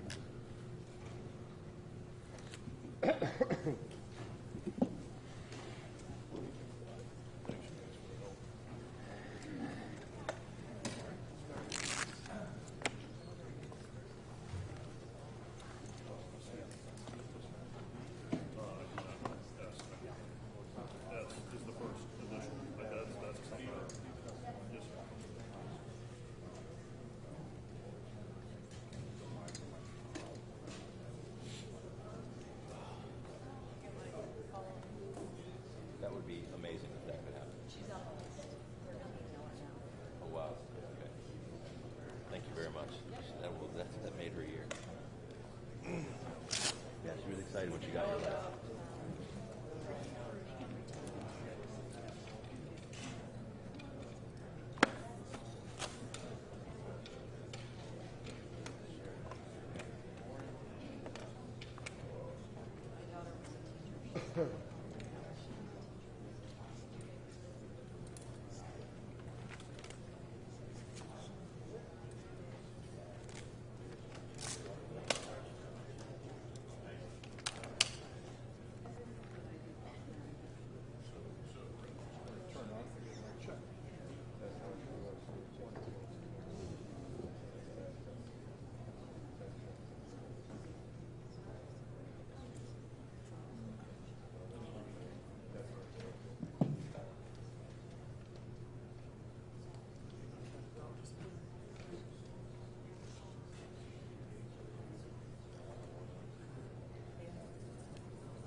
are certainly questions that need further fleshing out, and there are certainly some things that will be referring to Sheriff Israel to look at. One of the things that's standing out right now is well, you know, and I want to say this too, is first and foremost, one of the things that is standing out is a lot of people, a lot of people the lowest work in city times. There are some questions about what they did in the beginning with Peterson, and there are some questions about those deputies on the road, why they stayed up there, why they were active. There's some questions about some of the ways of managing. But again, we have to look at it in this totality. Look at the big picture. We haven't flushed out all this information. We haven't heard it all yet, but there's a lot here, and there's some that will need to get looked at, I believe, beyond the scope of what this commission has responsible. Senator Book was mentioning one point on the Sun Rock campaign that getting his gear on. Right. There didn't seem to be needs. Right. Talk about that in a second. Well, yeah, you know, I think that's something that has to be looked at. I mean, I said it yesterday, and I have a firm belief that if you sign up for this job, and that means that if you get there and you see you and your gunshots going on, you need to go in, you need to go in. You don't have the right to sit there and say, I'm going to get press. You don't have the right to sit there and say, I'm going to do my best. If you choose not to wear a vest, then you choose to go in immediately. You don't get to say, hold on, everybody wait with me while I get dressed. Because you need to go. Every time that a shot is going off, that means something's being killed. That's what you have to assume. You see here a volley of gunfire, and you have going to the trunk of your car, you have your vest out. That's a problem. That's a problem with me. And I don't think that that is something that should be done. You need to go, and you need to go now because seconds matter. Remember, Cruz was in that building for a total of just over 6 minutes. About the 3-minute and 45-second mark is that the majority of people have been shot. Seconds matter. So, Sheriff, is the analyzing the actions of each individual officer, is that, do you think, going to be relevant in terms of recommendations to the legislature for kind of big picture changes? Or is it more for, like, those law enforcement agencies to potentially make changes or take disciplinary action? All of the above. You know, it's all involved. So we're going through it in detail. And one thing we're charged with is finding out what happened in 3 different timelines. So it's all involved. Is there issue with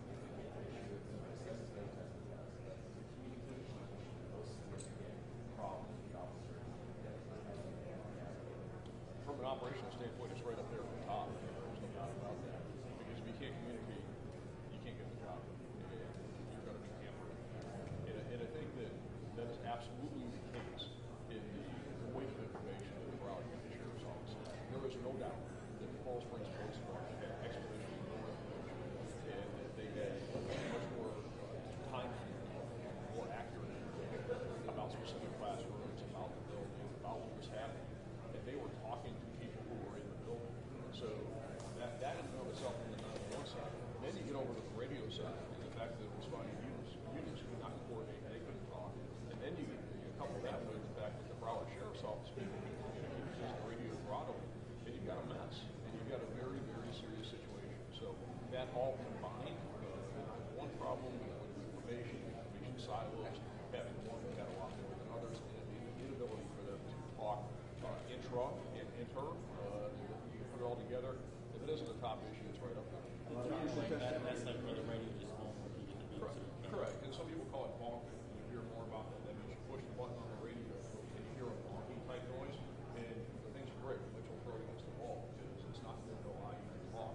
It's useless. Do you anticipate making recommendations to the legislature that would put like new requirements on law enforcement agencies or like new rules for how they should operate? Well, we're going to work through all that. I'm not sure that's a very generic question. It's a very long question to answer. We'll look at what the recommendations are. We're going to talk about that. Do you think that Right.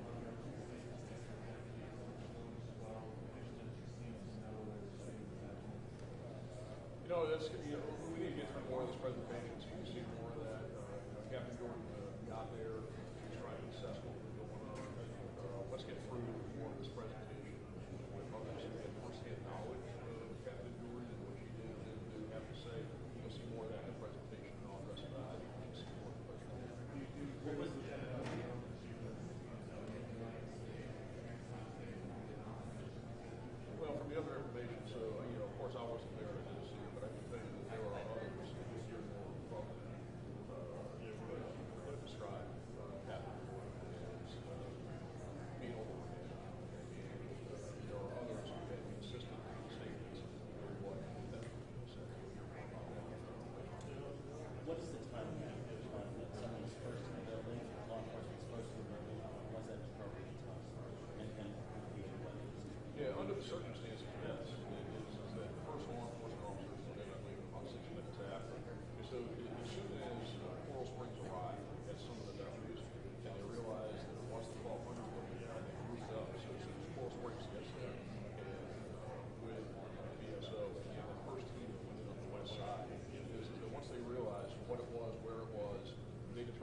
impression that the deputies that were assigned to Parkland were put there because they were sort of retired on duty, as some officer once told me.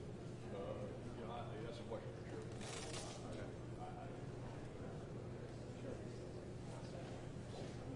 Okay. I'd say the chances are pretty slim. Our procedures are clunky, but if you want to email our news director, an app, again, they close the show. If they say yes, though, we talk.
sure somebody's got that capability, eh?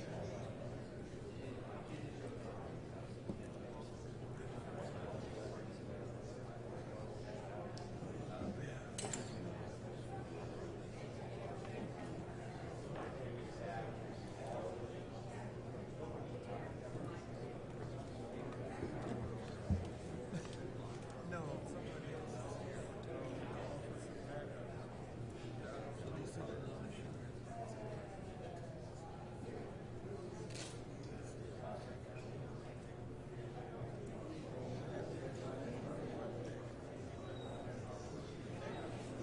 Send somebody.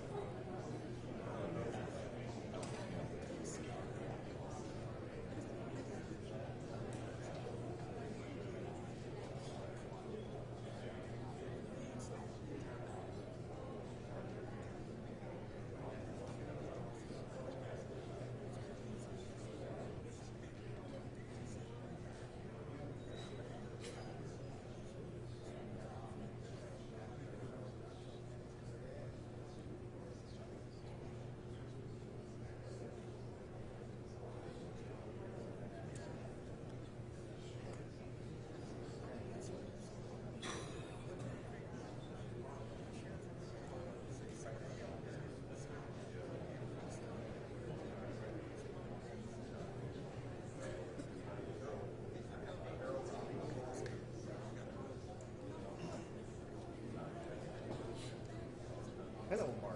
How are you, sir? My wife. Good. I'm with Ari at this market.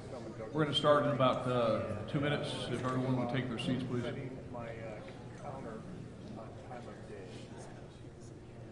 I've never done this on. Yeah, I don't want to. I really don't want to mess with that.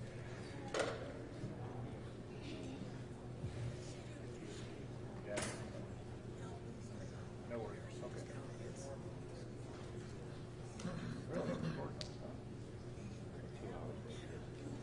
All right, I'll call.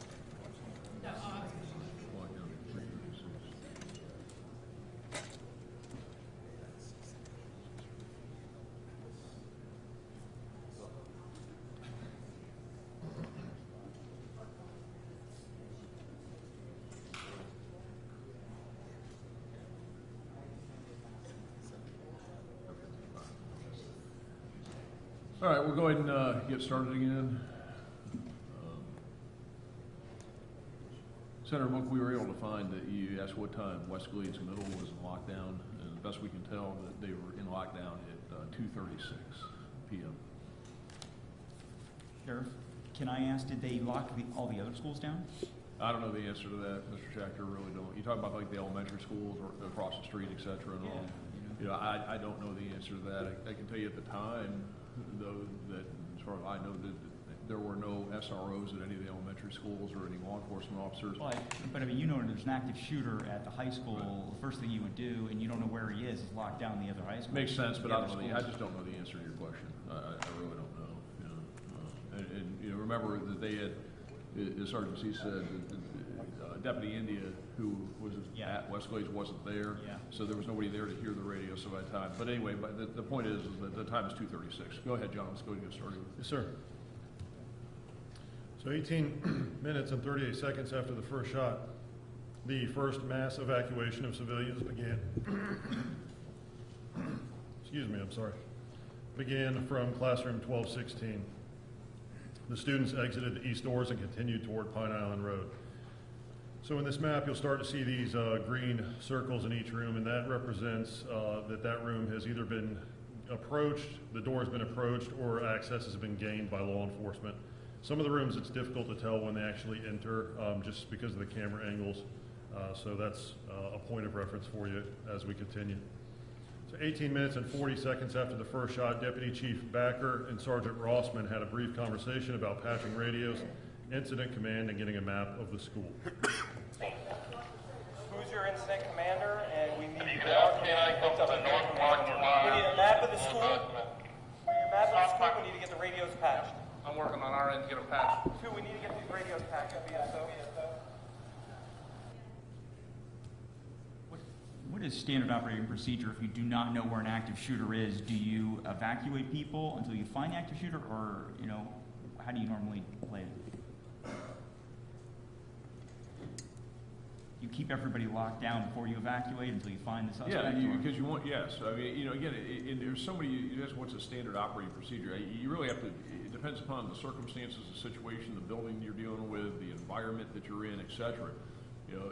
And so, as has been explained, is that while there is active shooting going on, is that there's only one thing that's on your mind, one thing that's in your vision, one thing you're focused on, and that is going to the shots and stopping the person who is doing that shooting.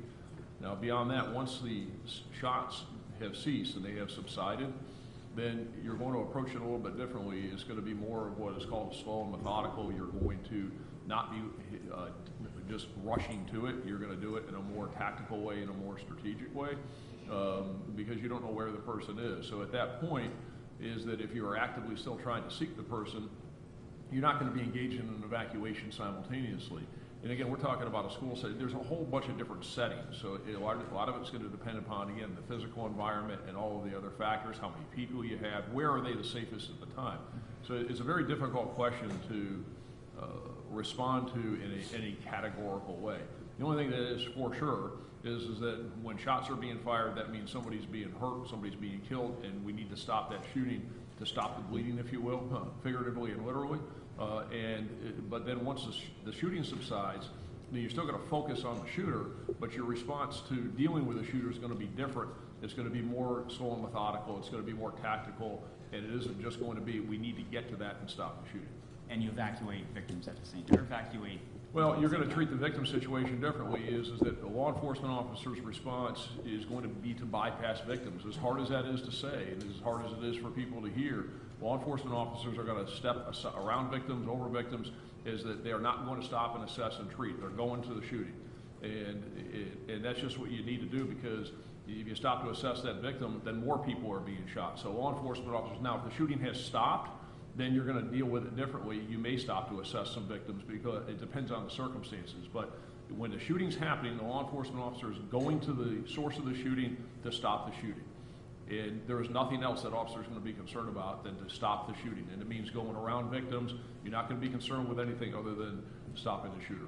And I assume later we're going to get into, Gina Montalto specifically, and that she was stepped over and not evacuated at the time that they found her, but later she was and taken to the hospital, right?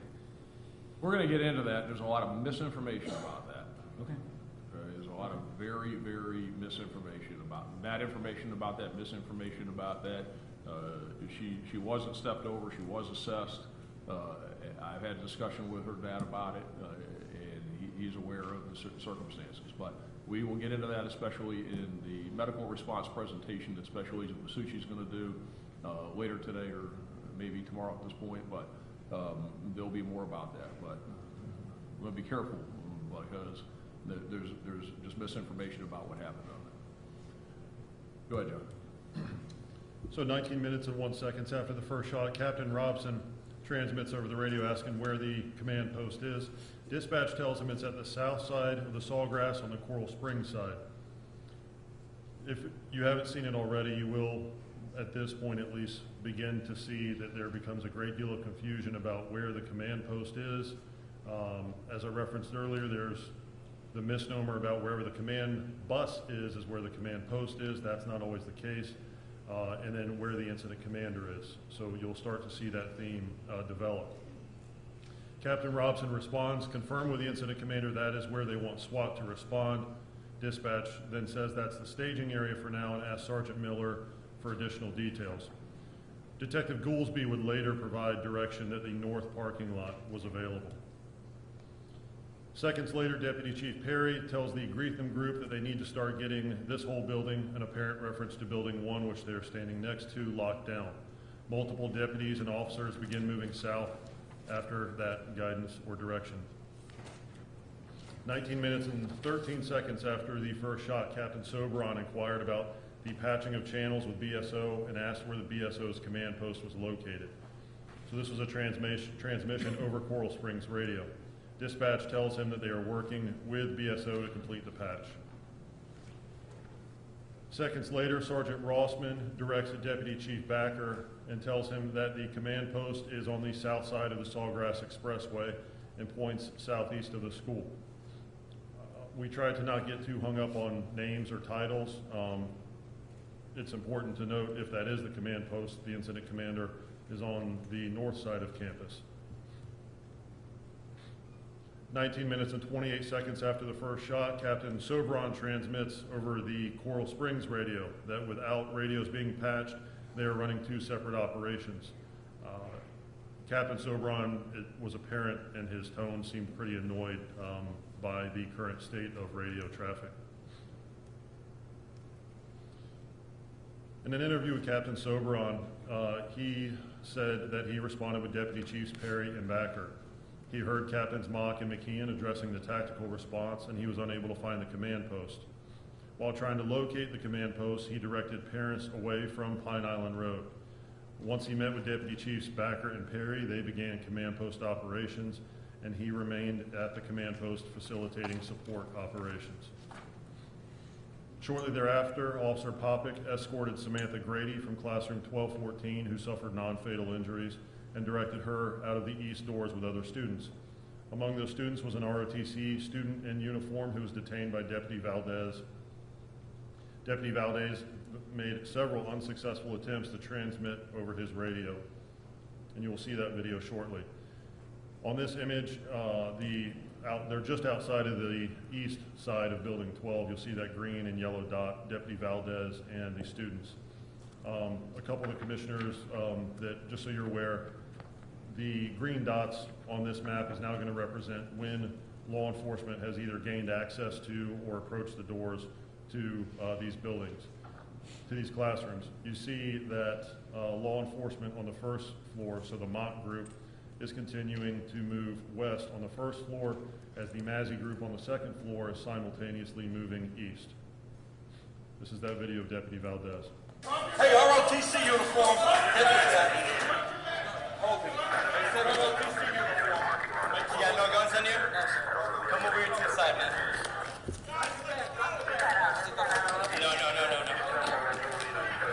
No.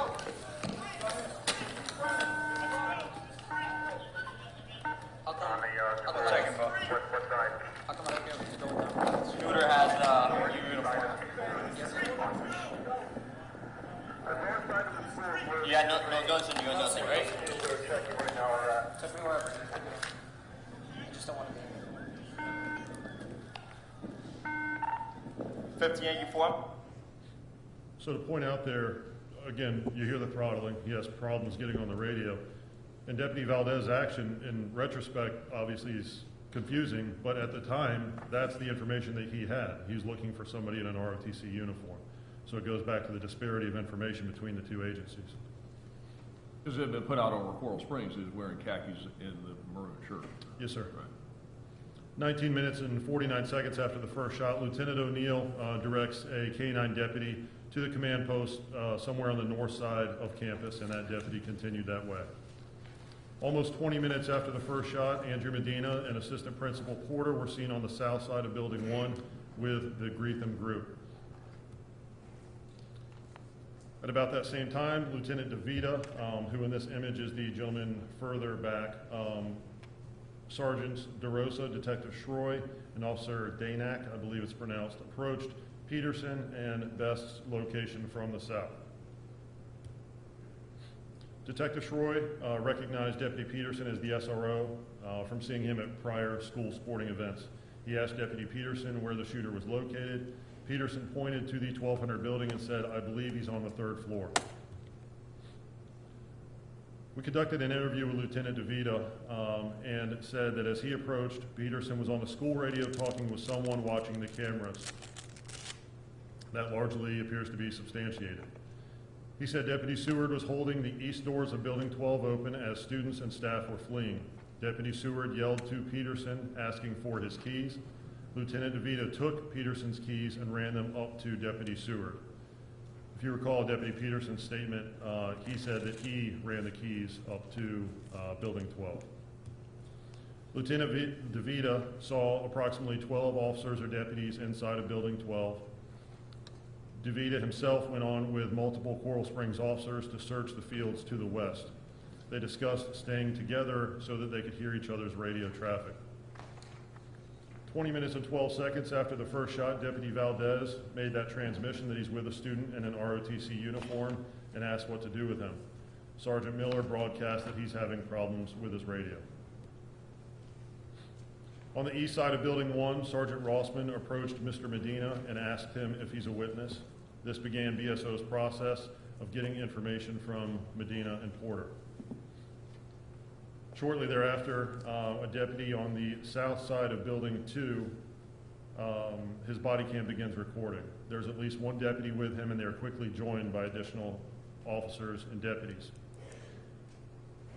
As captured, Sergeant Sklar asked who's with a school administrator that has access to the camera system inside the school.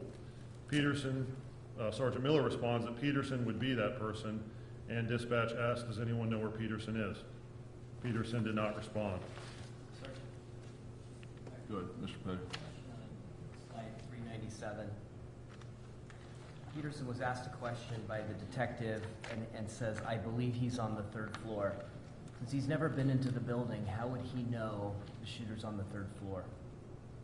That's a fair question. So he's not only making things up, he's perhaps creating more confusion and delaying the response. It's quite possible. Thanks. Yes, sir. So 21 minutes nearly, Mr. Medina begins to give Sergeant Rossman a narrative about what he saw and what he did. This is the point at which Medina will reference a rifle bag, and we'll play the video here for you in a minute. So it's important to note that Mr. Medina has been interviewed several times by several entities. It's our opinion as detectives that this, given the proximity and time to when he saw Medina and the spontaneous nature of his statements, that this is the most credible statement by Medina about what he witnessed. Front gate because I hold the cars from coming in. So the subject, he got dropped off by an He got Uber? dropped off by an Uber. He walked on campus. I saw him walking on campus, and I saw him with the bag, with like a rifle bag or something. So everybody's on the other side of the court, Peter. I called my other security guy that's in the building, and I told him, heads up, I think somebody crazy with like a bag coming, because the boy crazy. We already knew the kid kind of crazy. So I saw him come with the bag. I wanted my guy to be careful. As soon as he walked in the building, all I heard was bop, bop, bop, bop, bop, bop, bop. 21 minutes and 17 seconds after the first shot, Sergeant Sklar transmits that they need somebody with the camera system as soon as possible, asking where the principal is located, and points out that they need to start making a plan.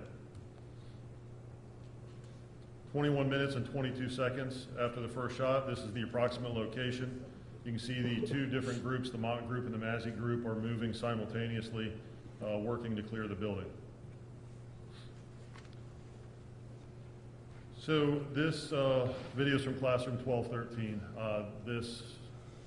I do not recall if this has been circulated or not. This is difficult video to watch. A great deal of the images inside of this have been blurred.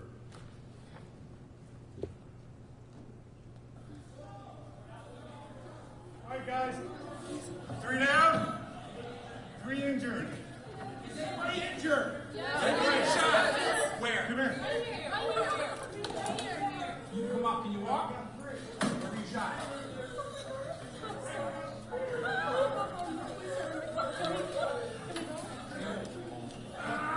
I need help. I need help. I need help. Yeah.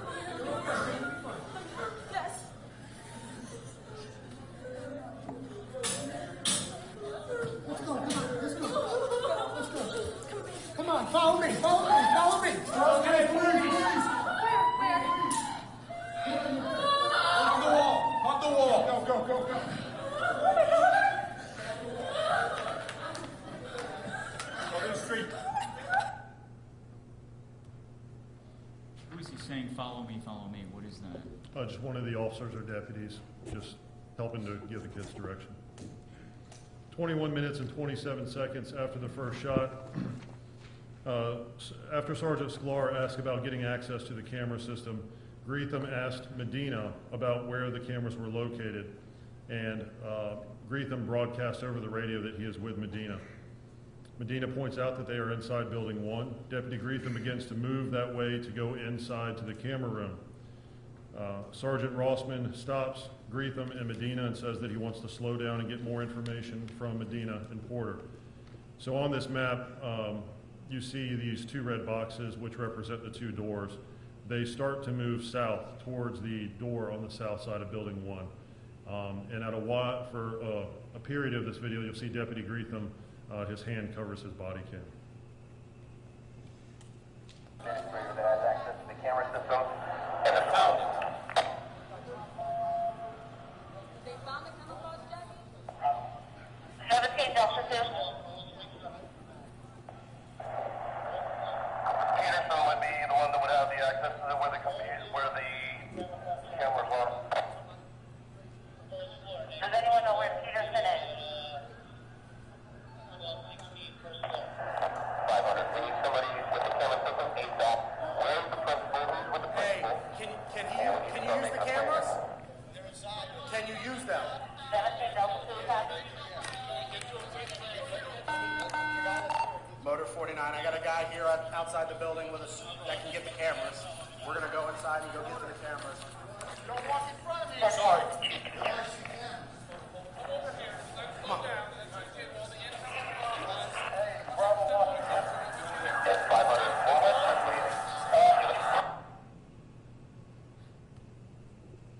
21 minutes and 44 seconds after the first shot, Sergeant Kozlowski, Officer Schmidt, and Deputy Volpe carried Ben Wickender from classroom 1213 to the east doors of Building 12. He was one of the individuals they carried from classroom 1213. Shortly after 22 minutes, Captain McKeon and Sergeant Heinrich advanced east towards the east side of Building 13.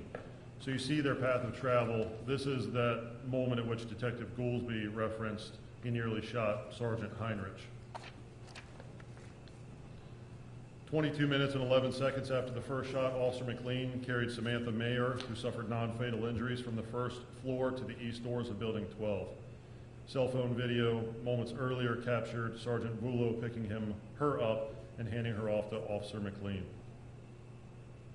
As you see, officers and deputies are continuing to work both on the second and first floors. At 22 minutes and 54 seconds after the first shot, Sergeant Rossman broadcasted a description of Cruz, which he gets from Medina. No hoodie. Burgundy JROTC shirt. The suspect was wearing an ROTC uniform. I don't have T-shirt. Burgundy. any further. 7 Kilo 1, stand by for updated bolo. Black hat, burgundy ROTC shirt, black jeans. 7 Kilo 1. Subject was dropped off by an Uber on the east side of the school. Entered the school with a backpack, believed to be also a long rifle, handguns. Subject wearing a black hat, maroon in color, JROTC collared shirt, and black pants. Hey, what's the front entrance of the school? Right. 23 minutes and 16 seconds after the first shot, dispatch broadcast that CSPD's main channel is being patched with 14 Ops 2. Hey, John, Senator Bookwood. Thank you so much, Mr. Chair, and perhaps I'm getting a little in the weeds with it, but clearly Medina knew exactly and knew from the beginning. I think the interesting thing is when they detain that student who's wearing the ROTC uniform. That day, a lot of the kids who were in JROTC were wearing their JROTC uniform. They all were. That is a different ROTC Right. attire. It's not a formal uniform, it's more Correct. informal. I mean, I think that is actually, it's really important. If Right. he was not in the typical JROTC uniform, which every single student would have been in. Was that, you know, I think later on when we kind of like look back, it's just an important piece of the puzzle that, again, if people were a little bit within the school dynamic, would have said, hey, these kids who are our students, who are JROTC, would be wearing the appropriate uniform. Again,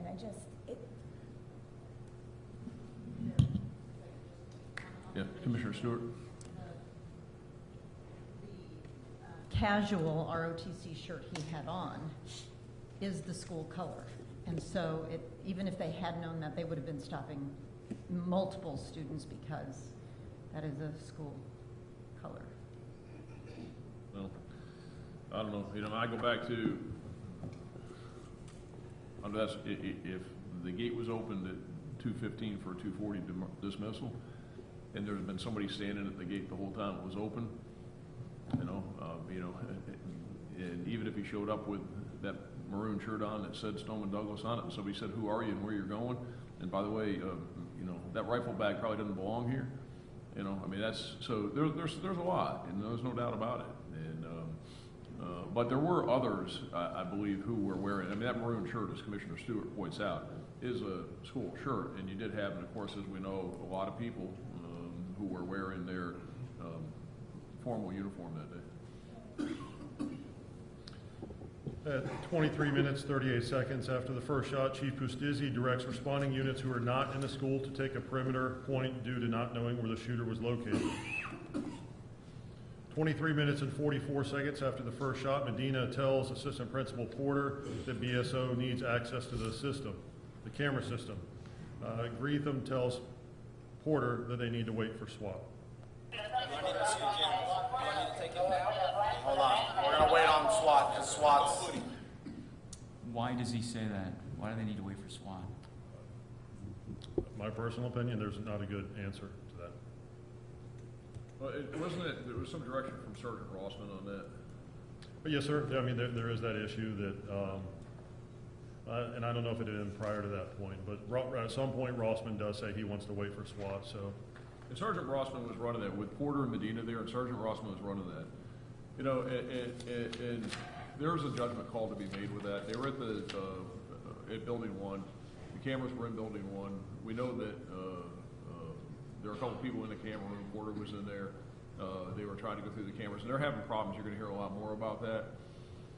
The question is, and I don't think any of us can or should really put ourselves in Sergeant Rossman's position. He was trying to make the best decision that he can make based on the information that he had.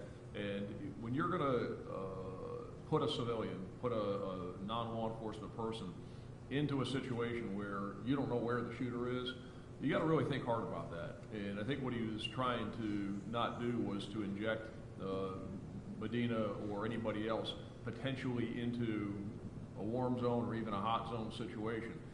So to go to the camera room? Yeah, even to go to the camera room. In that and hearing this and watching all this and watching a lot more than was here, I think Rossman was, I think he was trying to make the right decision. Anybody can sit back in hindsight and Monday morning quarterback it, but I do think that a criticism of Sergeant Rossman's decision would be improperly Monday morning quarterbacking it. I think he was trying to protect everybody and do what he thought was the right thing at the time. That's my take on it. Several slides back, it says that Peterson is watching the cameras.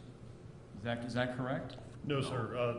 Peterson was communicating with somebody over the school radio about the cameras. Morford and Greenleaf were in the camera room. Talking with somebody watching the cameras. Got it. Yes, sir. 24 minutes and 20 seconds after the first shot, Sergeant Kozlowski and Officer McLean carried Ashley Baez, who suffered non-fatal injuries from classroom 1210. Ashley had a severe gunshot wound to her left thigh. In the following 20 seconds, she is loaded onto the rear of a golf cart by officers and deputies. And this is video footage that we have, but chose to not show it due to its graphic nature on Detective Valdez's body cam. But he, while they are moving on the cart, takes the tourniquet from his gun belt and applies it to her upper leg. And that's one of those things you can't really train for. It was very much thinking on the spot. This is at Pine Island Road and Holmberg Road. This is an image from Deputy Valdez's body cam, and there's just 3 still images here to give the commission an idea of what it looked like at this intersection.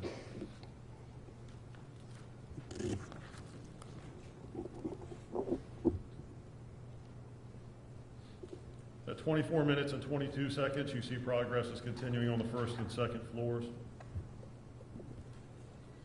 Detective Goolsby transmits, do not let anyone enter the school unless they come from the north. So this is that same transmission we covered earlier about trying to avoid a friendly fire situation, or a blue on blue as it's sometimes called. At Sergeant Rossman's request, Assistant Principal Porter called Assistant Principal Morford on the radio. Porter begins speaking with Morford and Greenleaf as they are watching the surveillance video. 25 minutes after the first shot, Chief Bustizzi requested to set up a command post in front of the school at the sign at Coral Springs Drive, Pine Island Road, and Holmberg. So that would be at the northeast corner of campus. You'll see some video in a minute from Detective Johnson's body cam. So due to the bathrooms being locked, that obviously presented challenges and hazards for the students. But then law enforcement, one of the premise of clearing buildings for suspects is to not walk past a door. You need to clear every door because you don't want somebody to attack you from behind. So they encounter this problem as they are moving through Building 12. Bathroom is locked. Can't get in. We gotta get in the bathroom. We gotta get in.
And so they're concerned somebody's in there? Yes, right? sir. Correct. Whether it's a victim or a suspect. 25 minutes, 22 seconds, you see they're continuing to make progress. Shortly thereafter, Sergeant Rossman directed Porter to direct Morford to follow Cruz on the video. Did they have them on camera somewhere? Gotta get them on camera.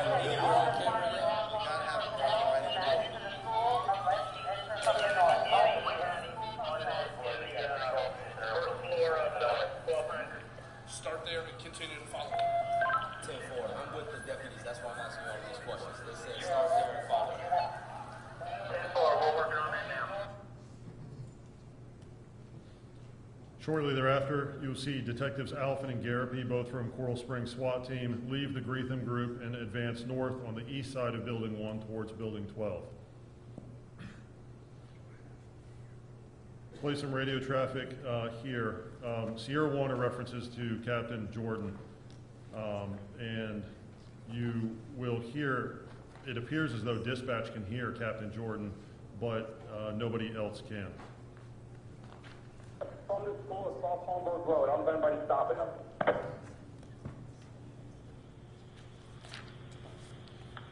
Sierra 1, we're working on it. I'm working on the copy unit right now. 50, I can do this. Sierra 1. 10 for Sierra 1. We will tell them that we need them for the perimeter. Originally, they were not going to launch unless we had victims ready to go. 26 minutes and 20 seconds after the first shot, Detectives Polo and Shaw, they arrive on Holmberg Road. They approach Sergeant Garcia, who appears to be the first BSO SWAT deputy on scene. There are at least 10 marked and unmarked vehicles on Holmberg Road. I'm confident there were many more, but that's what we can see. And a single deputy and an unidentifiable officer are behind vehicles on Holmberg Road. Now, hold on, Commissioner Petty. Just going back, so Ashley Baez was recovered from room 1210? Yes, sir. So she had gone to the building 1 to use the women's room. She attempted to flee into the women's room when the shots fired. When she couldn't get in, ran across the hall to 1210. She made it into a classroom. So why? Because she walked in 1 minute 14 seconds before the shooting started. Why was she in? She was in the hall. She was pretty much had made it to the women's room by the time crews began firing. Was that her classroom, 1210? No, sir, I don't believe, as best I recall, this is based purely off my recollection. She is not a student in that class. She just went to go use that restroom. I recall some students saying they liked going to the restroom in building 12 because it had air conditioning. She walked in with Luke Hoyer, and there's 3 of them that just walked in, and Martin. And they walked in really like simultaneously just before crews. And we blurted out in here, they're captured in this and we've seen. But they literally are walking northbound between the 7A building, and as he's walking west, into the east door, they're coming from the south, and they walk literally, and you can see them in some of these, you see the images that pass the stairwell door, that's them walking past the stairwell. So, I mean, they're literally just in the wrong place at the wrong time and walked in just before him. Were all 3 going to that building to use the restroom? So I don't know why Martin and Luke were going into there. I don't know. I believe they were returning to their classroom. They were returning, and Ashley Baez was going to the restroom. As best I recall, yes, sir. And I believe Martin and Luke were going to classroom 1215. Because we had heard, I know in building 12, some of the restrooms were locked. Was she there because of air conditioning or because restrooms in her building were locked? I do not know if restrooms in her building were locked. Do we have any information on that? All right. It'd be interesting to know what the policy was at the school. I'm assuming if there were bathrooms locked in the 1200 building, there were bathrooms locked in other buildings, and it's unfortunate, wrong place, wrong time, but if students are having to travel to other buildings to find a restroom to use. Right. Mr. Schachter, go ahead. Sergeant, we've gone through a lot of slides, and Captain Jordan's name has not come up. Was she still pacing in the front office, or actually she had moved to the north of the school? She was the incident commander at this time, right? What has she been doing to run the incident? So the radio traffic, any significant transmissions by her you've seen up to this point. We don't know exactly where she was. It's not on camera. You will see her very shortly here, and it appears as though she's behind the car with Deputy Perry during that time. So this is, so Detectives Schald and Pola both had body cams on that provided a great deal of information, and you'll see video from their cameras. That's Sergeant Garcia from BSO SWAT. You'll see the Garcia group essentially forms here in a minute. To the left, it appears that's a BSO deputy behind a Coral Springs car, and in the distance, there's a law enforcement officer behind a vehicle, but his or her uniform is not distinguishable. Is this a SWAT officer right here? The gentleman with the rifle, yes, sir. Okay. Sergeant Garcia, yes, sir. He's a team leader on the SWAT team. Thank you. Yes, sir. 26 minutes and 29 seconds after the first shot, Lieutenant O'Neill's approached by a deputy heading north on Pine Island Road. So that's the Sawgrass Expressway. I believe that's the first time you've seen it in this presentation. So that is really the staging area and south of that location. We don't need any more long guns right now. They got enough people and SWATs here. What we need to do is make sure only law enforcement stages on this road. Okay. All civilian cars out of here. Okay. EMS is this will be their road. Okay. All right. At 26 minutes and 55 seconds after the first shot, a mock group entered the first floor office. So at this point, all first floor classrooms and the office have been searched by this point. The bathrooms and interior office doors, which were locked, have not been searched. About that same time, Sergeant Sklar makes reference to his radio not working properly. You see the progression through Building 12. Almost at 27 minutes after the first shot, Officer Ryan from Margate PD SWAT team approached Lieutenant O'Neill. He's turned around by Lieutenant O'Neill, saying that there were enough long guns and SWAT on scene. It is important to note that BSO SWAT is not inside Building 12 yet, and there are, at this point, three SWAT deputies on Holmberg Road. Hey, they got enough long guns, and they got the SWAT team there. So just stand by and we'll stage out. I know. Take a breath. They got 3 down. They got 3 shots? Where's your guys? We don't need you integrating with only your team, okay? Find out where your team is. I know your kid's in there, but take a breath, man. 15 Echo 2 to Sierra.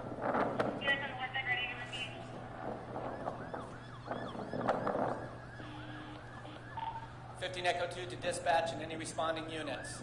On Coral Springs Drive, the southbound lane is for EMS only. We've got it set up for EMS only. The northbound lane is for responding units. So a couple things to point out there. You heard a little bit of the throttling on Lieutenant O'Neill's radio. Officer Ryan is off duty at that time, obviously. He had just come from the gym. He learned of the shooter, put on his outer plate carrier, and grabbed his rifle and responded to the scene. He did not have his radio, which you will hear shortly. As you heard in the video, his daughter attends the school, so he had an obvious personal interest in the response. In my assessment, Lieutenant O'Neill's direction was not unreasonable at that point. If every SWAT officer, every officer for that matter, self-deployed into this scene, having limited information and not having a radio, that creates more of a problem than it does help the situation. At 27 minutes after the first shot, Deputy Pianelli's body cam began recording as he was on Pine Island Road. He was just north of the Sawgrass Expressway by the bus loop. He was directed to keep Pine Island Road clear for emergency traffic. He would later go on to direct multiple people to the command post south of the Sawgrass Expressway. This is an image from Deputy Pianelli's body cam. So that's looking northwest, and then Pine Island Road is running north there on the right side of the screen. Just after 27 minutes after the first shot, Sergeant Garcia yelled east on Holmberg Road to Detectives Gonzalez and Deputy Sherlock, also both SWAT deputies, to come to his location. Detectives Polo and Shaw waited by Sergeant Garcia for direction. Shortly thereafter, Cruz was captured on surveillance video walking to the Walmart west of Westglades Middle School. Officer Wilkins and Deputy Carbacci drove south on campus after dropping off Ashley Baez, and you'll see them briefly on the golf cart. Sergeant Garcia led Detectives Gonzalez, Polo, Shaw, as well as Deputy Sherlock south on the campus through the western gate. This is the Garcia group. So you'll see Gonzalez and Sherlock, they would run southwest, join with Garcia, Shaw, and Polo, and continue south. This is the body cam from Detective Polo. And I'll point out to you, you see the silver car in the distance and then the golf cart just on this side of that silver car. Dispatch for the responding unit. On Coral Springs Drive, the southbound lane is for EMS only. Emergency with the 1024 button. They're just 10-4. Golf one, go ahead.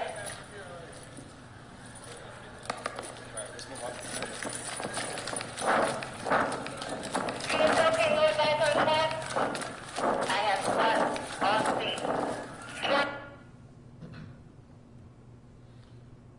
So as they arrive, this is the view from Detective Polo's body cam.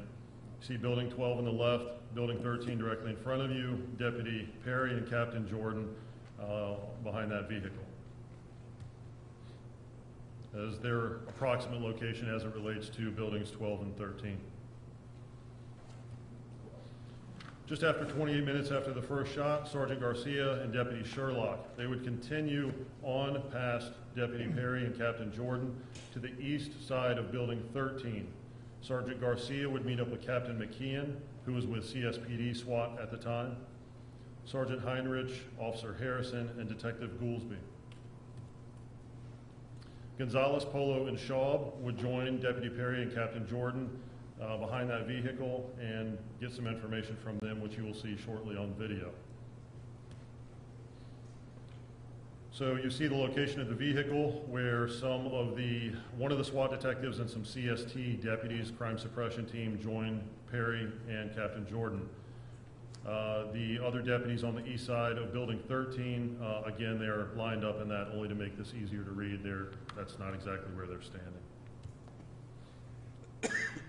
So you'll see on the left, that's Coach Feiss's golf cart. Sergeant Garcia is speaking with Captain McKeon. At this point, again, the green being used to identify Sheriff's Office employees and blue for the officers.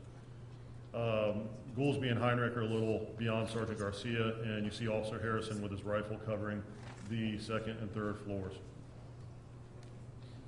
So we're going to go back to the body cam. So as Polo, Schaub, and other deputies continue south.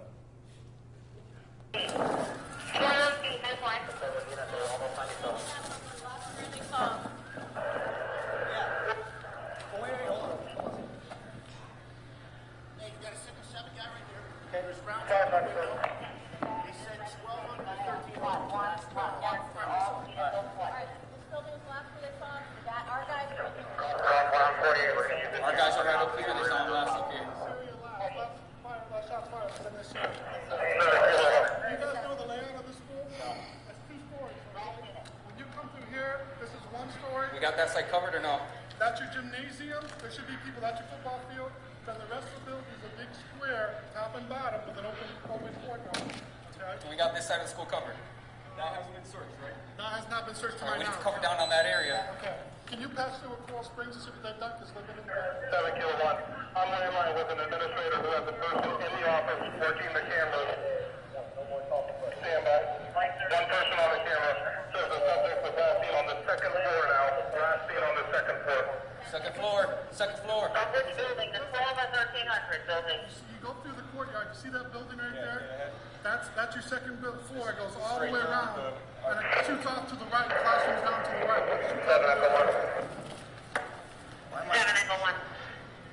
I have PO2 from Springs to the command post. Where is it? They're staging at the south side of the salt ramp on the Coral Springs side.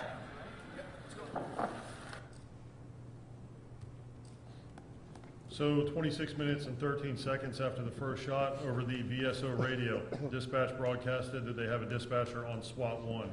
So what that is, it's another channel that can really be accessed only by SWAT team members that they use for their operations. Captain Robson says that they will remain on the main channel to get their response organized. 28 minutes and 13 seconds after the first shot, the Mazzy group continued to move east on the 2nd floor. So you'll see Deputy Chief Perry approaches Lieutenants O'Neill and Feely, attempting to locate Captain Jordan and the command post. I don't know. All right, North Lauderdale. She is at the command post, which is on the northwest corner, I believe, of the school. What I'd love to do, I'm the deputy chief of Coral Springs. Okay. I'd love to set up a command post and start systematically scratching out where we've got what we searched. Then you'll have to go to the command. This is just staging. This is on the south side of soccer. Then it's going to be on that side.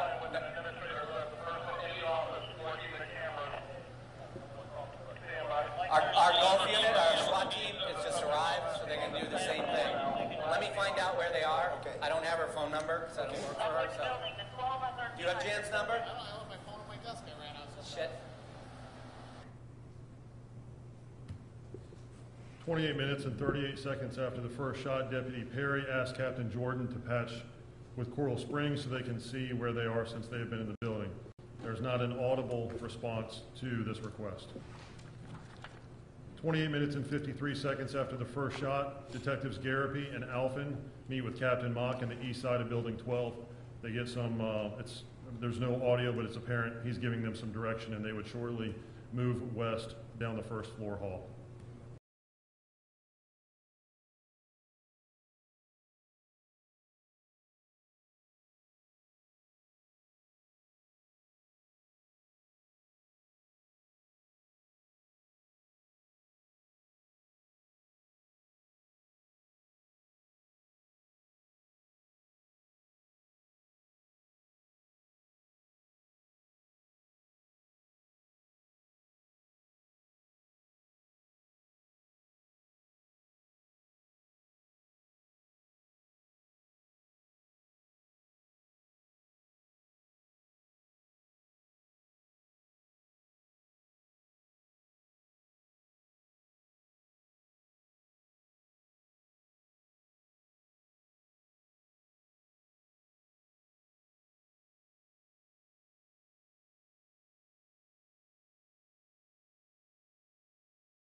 I saw him with the bag, with like a rifle bag or something. We're getting an inside look and a second-by-second breakdown of the law enforcement response to the massacre at Marjorie Stoneman Douglas High School on Valentine's.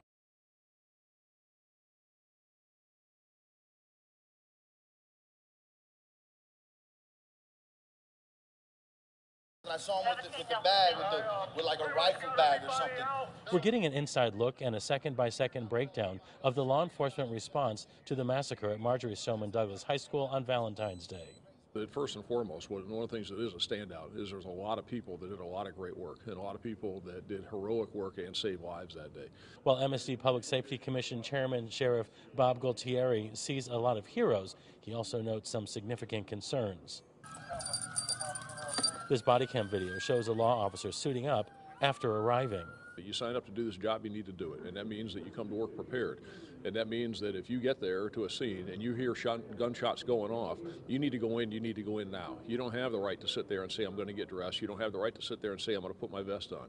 If you choose not to wear a vest, then you choose to go in immediately. Gualtieri also notes deputies not racing toward the gunfire when they arrived, instead staying back. You had those deputies that were up on Holmberg Road, and they had been up there and heard gunshots, but they didn't advance to the 1200 building. I think that's a question.